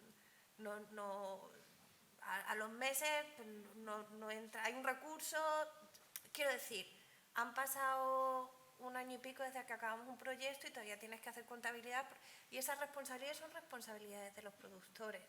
Entonces, o sea, no sé qué era lo que quería decir, pero un poco seguir la insistencia de, bueno, pues que es complicado y que tiene que tener tiene que estar protegido y tiene que tener un valor. Luego, respecto a lo que dice, yo en Estados Unidos, donde tengo una determinada flexibilidad para a lo mejor hacer un tipo de contratos, yo casi siempre mantengo un copyright o sea, procuro, estoy abierta y en muchos casos me parece absolutamente válido y necesario. Yo creo que todo... Copyright para los directores, mantener copyright a una determinada flexibilidad y si se puede y lo quiere, propiedad, sí. Sí. Sí. Es que buscar que la gente quede contenta. Sí. Luego salen las cosas. A veces. Está muy bien, sí. Está muy bien. Yo lo comparto. Lo comparto, no lo hago. Que me he quedado con una cosa que tú dijiste al principio, que era autores que registran una empresa como para tener el control total de su producción. O sea, como, por ejemplo, a veces veo películas en cartelera que suponte la película se llama La Mata Verde y dice una producción de La Mata Verde SL. Es este caso que los propios autores tienen que como que registrar una productora para poder... A veces es por eso, pero yo creo que en ese caso es para limitar. Imaginemos que tú tienes una productora, ¿no?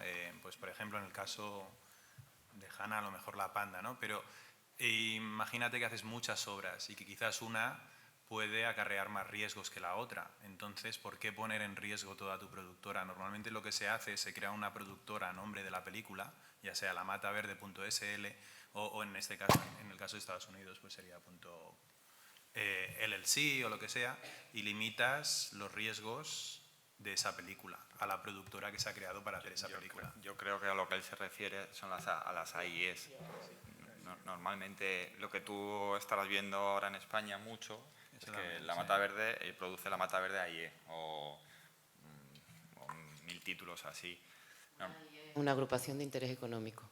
Eso, muchas gracias. Que son las empresas que se crean con el objetivo de financiar. Sí, son empresas que permiten aprovechar incentivos fiscales. Solo las AIE y no las SLs. Y ese modelo también, o sea, normalmente cuando ves eso, el Mata Verde, se refiere a esto y esto pasa aquí y también pasa en Latinoamérica, por ejemplo. O sea, el modelo con diferencias en cómo se regula, pero a veces esta fórmula te permite obtener ventajas fiscales. Y financiación. Y no tiene nada que ver con los autores, nunca.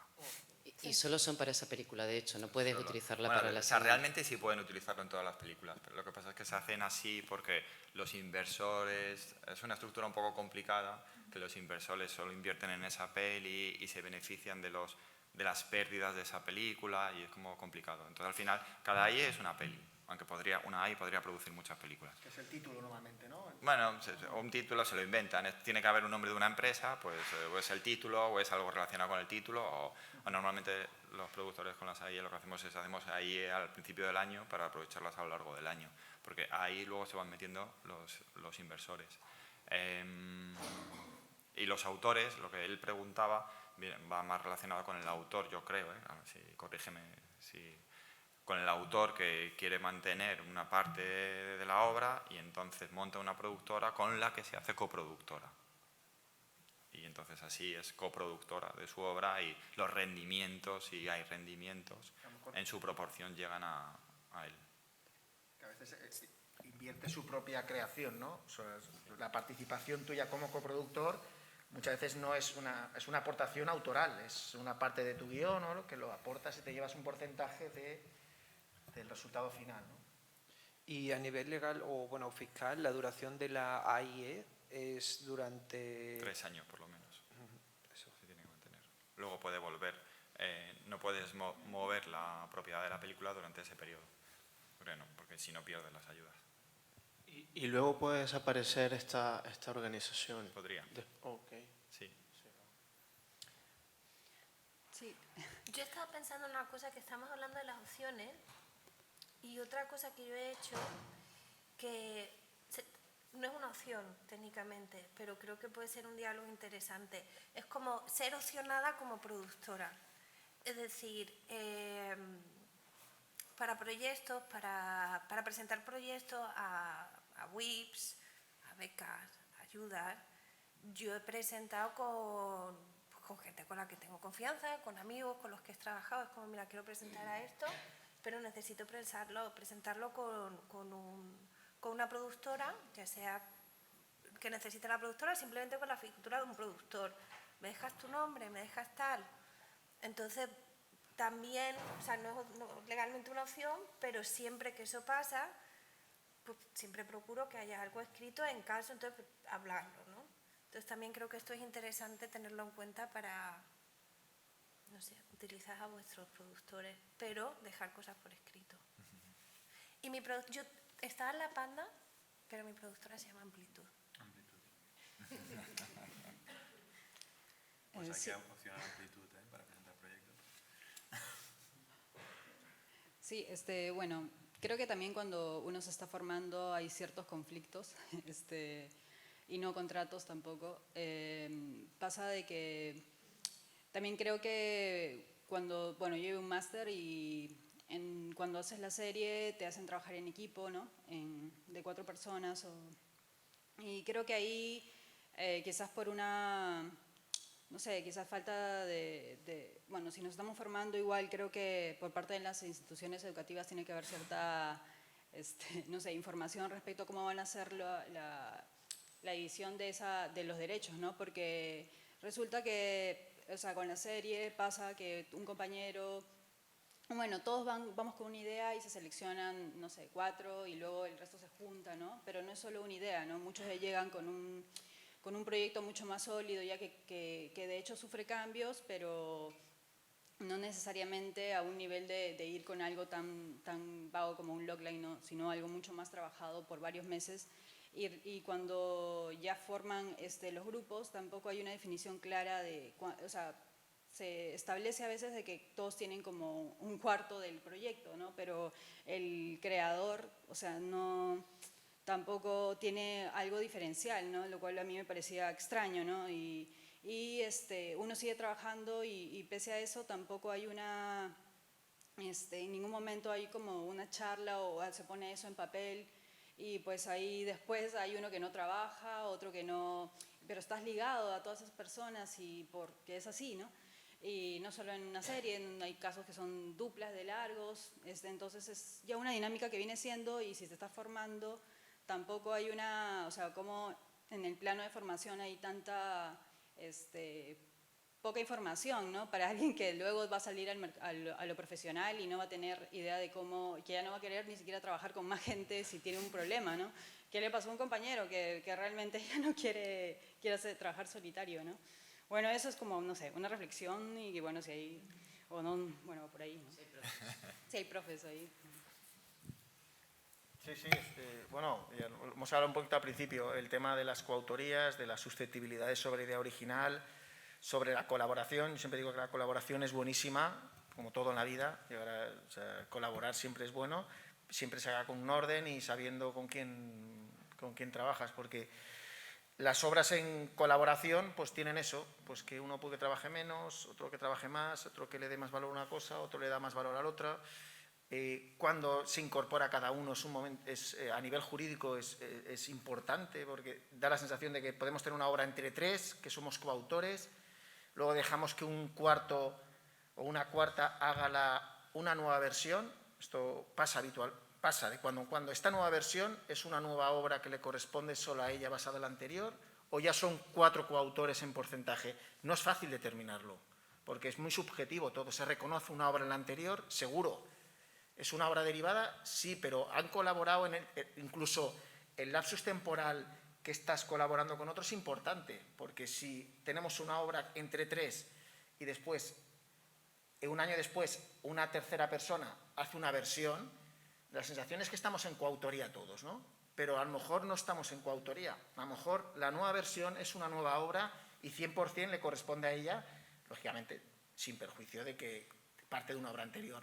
Estoy poniendo ejemplos de la complejidad a veces de, si a esto le sumas de que te ponen a gente a veces en tema formación que no conoces y cada uno es hijo de su madre y su padre, pues puede salir o perfecto o puede salir con más conflicto. Yo he tomado respecto a la formación en cine, yo no sé dónde estás estudiando pero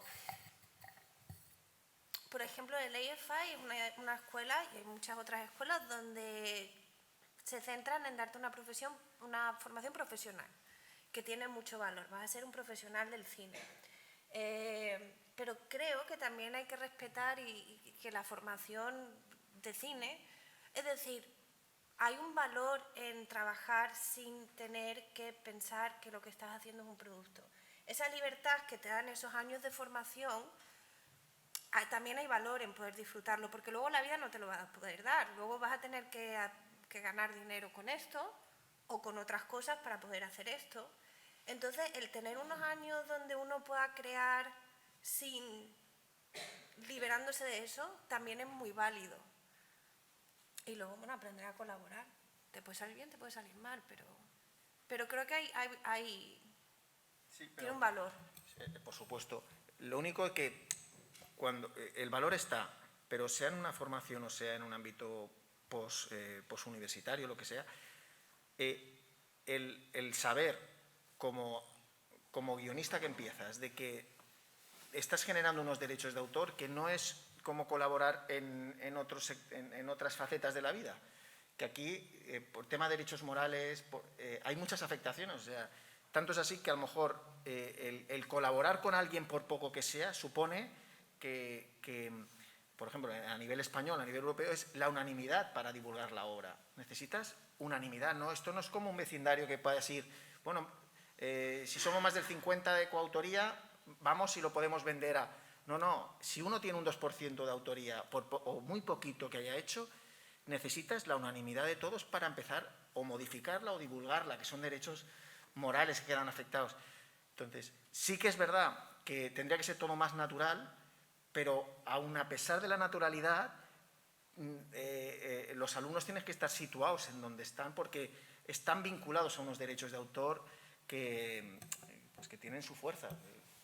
Y desde el punto de vista formativo también está bien aprender que va a haber conflictos y a cómo gestionarlos y un poco intentar no tomárselo como algo dramático. No voy a volver a colaborar en mi vida con nadie porque después de una historia vendrá otra y después otra y en unas te saldrá mejor, en otras peor, pero al final que hay que seguir. Y luego no hay nada dramático tampoco. Es como si en esta obra no está tu nombre como quieres que esté, pues ya estará en la próxima, te tienes que pelear, pero igual no tienes que cambiar tú de repente de ser otra persona, ni hacerte peor persona, sinceramente. No os hagáis peores personas, ese también es muy buen Eso lema. está muy bien. Sí. Antes lo valoro, como bien decía Roberto.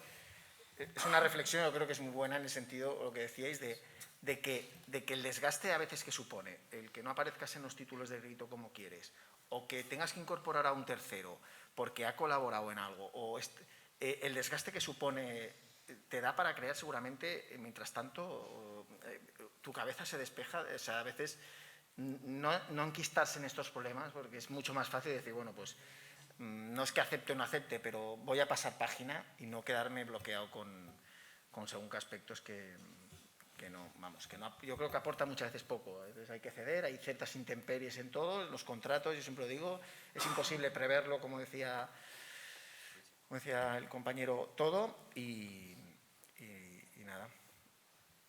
Quería preguntar, como algo como muy específico, sobre todo de los documentales, que que muchas veces cuando entrevistamos a alguien no le pedimos que nos firme, ¿no? Y como, bueno, a mí cuando yo empecé a estudiar, sobre todo me decían, a ver, en el momento que te está hablando a cámara está dando un consentimiento de que todo lo que dice vale. Entonces, si se han encontrado con algún caso, ustedes en particular en algún proyecto donde de repente han decidido, ¿no?, la persona que ha salido, oye, no quiero salir, y cómo se gestiona esto, ¿no? Sí, a mí esto me sucedió tal y como lo cuentas. Bueno, un documental que estrenamos en ITFA, gustó, entonces se acercó Cat and Dogs, que es una agente de ventas, pues eso, pidiendo los release forms, y había un vecino, era bueno, un documental sobre dos hasídicos que son gemelos, que tienen síndrome de Diógenes, y los seguimos allí. Ellos sí nos dieron los release forms y tal, pero en un momento dado bajó un vecino que dio mucha luz a el porqué de algunas causas, ¿no? Y pues estábamos ahí con la cámara y lo grabamos. Y entonces era una pena prescindir de esto. Entonces, bueno, Cat quería todos los contratos y este no lo teníamos, y si no lo conseguíamos no había trato, o sea, así tal cual. Y pues de vuelta a Brooklyn, y el vecino que se negaba en rotundo, que él no quería, ni le gustaba el cine ni el audiovisual, y que no quería nada, bueno, nada, no quería saber nada. Y entonces pues nos planteamos pues cortarlo, y luego por ahí una de esas se nos ocurrió contactar al hijo, y al final el hijo lo acabó convenciendo y al final lo firmó, pero en principio ya teníamos una versión para venderla sin... Y claro, queda todo mucho más ambiguo, no se entendían algunas de las causas, ¿no? Entonces es importante, el momento a lo mejor en el que bajó, pero claro, tú estás ahí en caliente, lo que menos se te ocurre es lo grabas y antes esas cosas suceden, sí. Por eso hay que ir siempre con... Hay que fluir, ¿no? Alguien, tú fluye, pero que vaya alguien detrás. Sobre todo también pienso en, por ejemplo, si es tu personaje incluso principal, siempre tienes el miedo de que dices, vale, si de repente yo le digo, oye, vamos a firmar un contrato de que el documental, bueno, va sobre ti, pero va a ir por aquí o lo que sea, y entonces ya es como que dices, bueno, yo sí, no sé, te estaba ayudando en esto, pero esto se convierte en serio, ¿no? Y ya no sé hasta qué punto... Pero yo creo que eso es un riesgo que uno asume cuando, no solamente cuando hace documental, sino por ejemplo cuando trabaja con actores no profesionales, gente que no se ha visto en la cámara, gente que no entiende lo que implica la exposición. Entonces, como en todo, creo que una forma para gestionar, o sea, para minimizar la posibilidad de que eso pase, es comunicar mucho, y las personas que no han tenido exposición a los medios,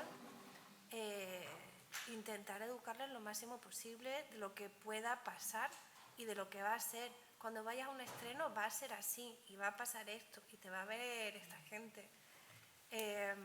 Hay un equilibrio entre hacer eso sin asustar, pero no hay una forma... Esa es una cuestión en la que, por ejemplo, un buen ejemplo donde un contrato no te salva a nivel moral. Si tú estás trabajando con un sujeto en un documental, y ya sea porque en el aprendizaje del documental tú has aprendido cosas sobre tu personaje que te han llevado a editarlo en una luz que a lo mejor no era la que habías dialogado, o si estás trabajando con actores no profesionales y pues por lo que sea en el proceso no es lo que ellos tenían en la cabeza, o incluso si se lo has explicado muy bien, no es lo que tenían en la cabeza, ¿puedes tú obligar a una persona a tener ese nivel de exposición, incluso con un contrato, moralmente? Y de eso no te salva el contrato. Y a mí no me ha pasado, pero yo conozco momentos en los que hay cineastas que se han visto obligados o han decidido, yo no lo juzgo en absoluto, ir hacia adelante con una obra a pesar de sus sujetos. Y eso siempre que te metes a hacer documental es un riesgo que tienes que asumir, sobre todo si estás lidiando con cuestiones personales de un sujeto que lo exponen y lo hacen vulnerable. Y yo creo que eso también es una cosa que con la práctica y también se echa callo. O sea, aprendes un poco a sacar lo personal de lo que necesita la obra, incluso a ver la obra fuera de ti y con las necesidades propias. Eso también te hace muy duro. Eso también no sé. Yo creo que ahí siempre hay muchas complicaciones y ahí lo legal es importante, pero no te salva del trago de tomar decisiones morales. Y luego yo no sé qué dirá Ignacio, pero que alguien te mira a cámara no significa que está de acuerdo en que lo grabes, pero luego no en que lo distribuyas por ahí, lo pongas en cualquier sitio y esté en un contexto de la historia en que no quiere estar. Sí, más o menos sería así, ¿no? Más que nada, sobre todo, el alcance que tiene eso. Porque el alcance, si el que está hablando a cámara piensa que eso va a acabar en una plataforma a nivel mundial, es que pues no tienes para eso. Eso pasa, supongo que pasará... Sí, hoy en día muy claro que si quieres hacer eso tienes que tenerlo firmado. Sí, puedes intentar apurarte. Sí, no puedes engañar. No. Hola, aquí. Sí. Yo había escuchado que os quería preguntar si esto es cierto o no, que si tú grabas una persona, si tú estás grabando en la calle y pasa gente de fondo, o sea, que no son el protagonista de la toma, esta gente en un momento dado no podría demandar derechos de imagen porque no están siendo el objeto de la filmación explícitamente, sino que pasaron por ahí fortuitamente. Bueno, esto lo escuché y ahora me ha surgido la duda de si es así o no. Y luego también en relación a derechos de imagen os quería preguntar, un proyecto que uno trabaja con material de archivo encontrado, es decir, que la gente que aparece en ese material no tienes acceso a ella, ¿cómo se plantearía a nivel de derechos de imagen de las personas que allí aparecen de un material que puede ser, bueno, en este caso que se me ocurre, pues desde finales de los 80 a 2010, más o menos, pero que no sabes nada de esta gente? Es esa. Bueno, a ver, los derechos de imagen da para mucho, ¿eh? A ver, respecto a la segunda, aunque sean de archivo, la autorización la requieres igual porque los muertos tienen memoria en este sentido. Refiero que aunque puedas imaginar que hayan cambiado, que hayan fallecido algunos, sobre todo si son, pues necesitas la autorización. Y la primera pregunta era de si es algo accesorio. ¿Qué decimos aquí? Porque es difícil, ¿eh? Yo no soy experta. Es valorable, es valorable. Si es muy accesorio, si pasa que no se le... La palabra, yo creo que la clave a nivel de derechos de imagen es que sea reconocible. Si es reconocible, pues... Tiene presencia, te lo pueden llegar a reclamar. Te lo pueden arreglar. Sí, por eso muchas veces se aprovechan tomas a lo mejor de que supongo que esté, que no sea reconocible, que no... contra más lejos esté, menos reconocible es... Se enfocan a veces, si puedes tener dudas. Depende también en el tipo de producción que estés. O sea, si es una toma en la que se le ve claramente y lo que está diciendo esa persona puede generar cualquier tipo de conflicto, al final lo consultaría y tendría por lo menos un informe jurídico que después me protegiese de alguna manera. Pero vamos, básicamente lo quitaba. Sí, es diferente si es una ficción, si es un documental, si es un hecho público donde tiene más... estás en la calle, entonces sí que están grabando, Telediario sale cada día que están grabando, esos no van a demandar porque es un hecho noticiable, es que hay muchas peculiaridades pero la conclusión es si realmente se le reconoce y eso tienes que valorarlo, pero ahí no hay las líneas son tan difusas que... Y los abogados tendemos a ser demasiado protectores, normalmente. Es como... Si quieres evitar problemas. Claro. Y sobre lo del material de archivo, entonces, teóricamente tendrías que tener autorización de esta gente, contactar... Bueno, el material de archivo tendrías que tener los permisos del que haya grabado eso, porque eso es un titular, es como el titular de la grabación, es una autorización, y luego... En este enfoque es ver si son reconocibles, si no, lógicamente los derechos de imagen conforme pasan los años se van diluyendo de alguna manera porque van pasando los años. Pero teóricamente el material va incorporado a un archivo, ese archivo, si quiere vender ese material o cederlo, para cederlo tiene que tener los derechos. Entonces, ese archivo debería tener la cadena de derechos en su propiedad para poder cederla, si no, no puede. Si tú te lo encuentras por ahí, pues no es de nadie y no tienes derechos para usarlo sin más. Te puedes arriesgar, claro. Pues ya llevamos 2 horitas. ¿Ah, sí? Pues nada. No sé si queréis cerrar así con conclusiones antes de que me ponga a dar la chapa de todo lo que queda de profesionales. Tenemos titulares, no sé. Pero acércate al micro, Hanna. Hanna, tú di los titulares. Pero es que no me acuerdo de los titulares que teníamos. No hacer caso nada en caliente. ¿Cómo era? Que eso, al final no habéis... Ah, eso no lo hemos dicho, pero eso hay que decirlo. Muerte al ya hablarás, ya hablaremos. El ya hablaremos nunca. El ya hablaremos nunca hay que hacerlo.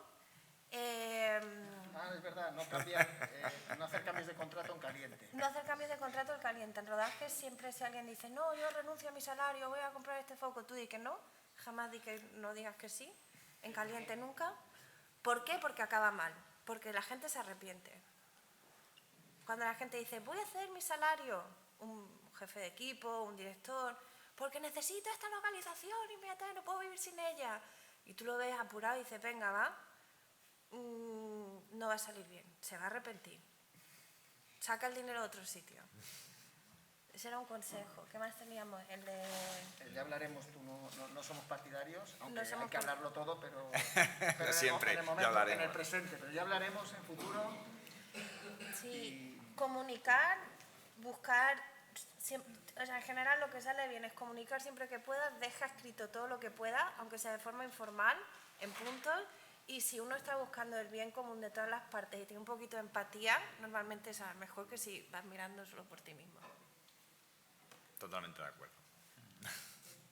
Pues sí, resumimos con empatía, que al final es un buen resumen. A favor de obra. Pues muchísimas gracias por vuestra generosidad. Gracias a vosotros.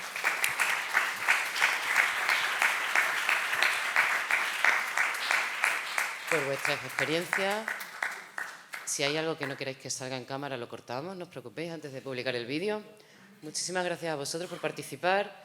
Queda un montón de cosas porque empezábamos hoy las actividades. Mañana labs, residencias, foros y muchas cuestiones que creo que, por lo que estoy viendo, os puede interesar a todos. No va todo de acumular logos de haber pasado por labs. Hay que hacer una buena estrategia. El miércoles con el Servicio de Desenvolupament Empresarial haremos algo que se llama la lógica sostenible y en la que vamos a coger proyectos de cine de este nuestro que hacemos, independiente y de pocos recursos, y vamos a intentar hacer diagnóstico de sostenibilidad. Porque todas esas cosas que nos cuentan en los checks que tenemos que hacer, dicen, no, pues estas son para películas de estas grandes que explotan coches y cosas, pero no, lo vamos a tener que hacer nosotros también dentro de nada. Luego por la tarde hablaremos de moral y vulnerabilidad y cosas de esas también con la academia. Ah, ya se ha ido a la academia. Bueno. El jueves tenemos pitching, whips, reuniones a saco y el viernes hablaremos de Too Many Films. Hay demasiadas películas. Lo averiguaremos en un montón de horas seguidas de debate y de exposición. Empezaremos hablando de inteligencia artificial a todo esto y cómo va a cambiar la producción y la creación. Así que nada, por aquí andamos. Muchas gracias por venir. Chao.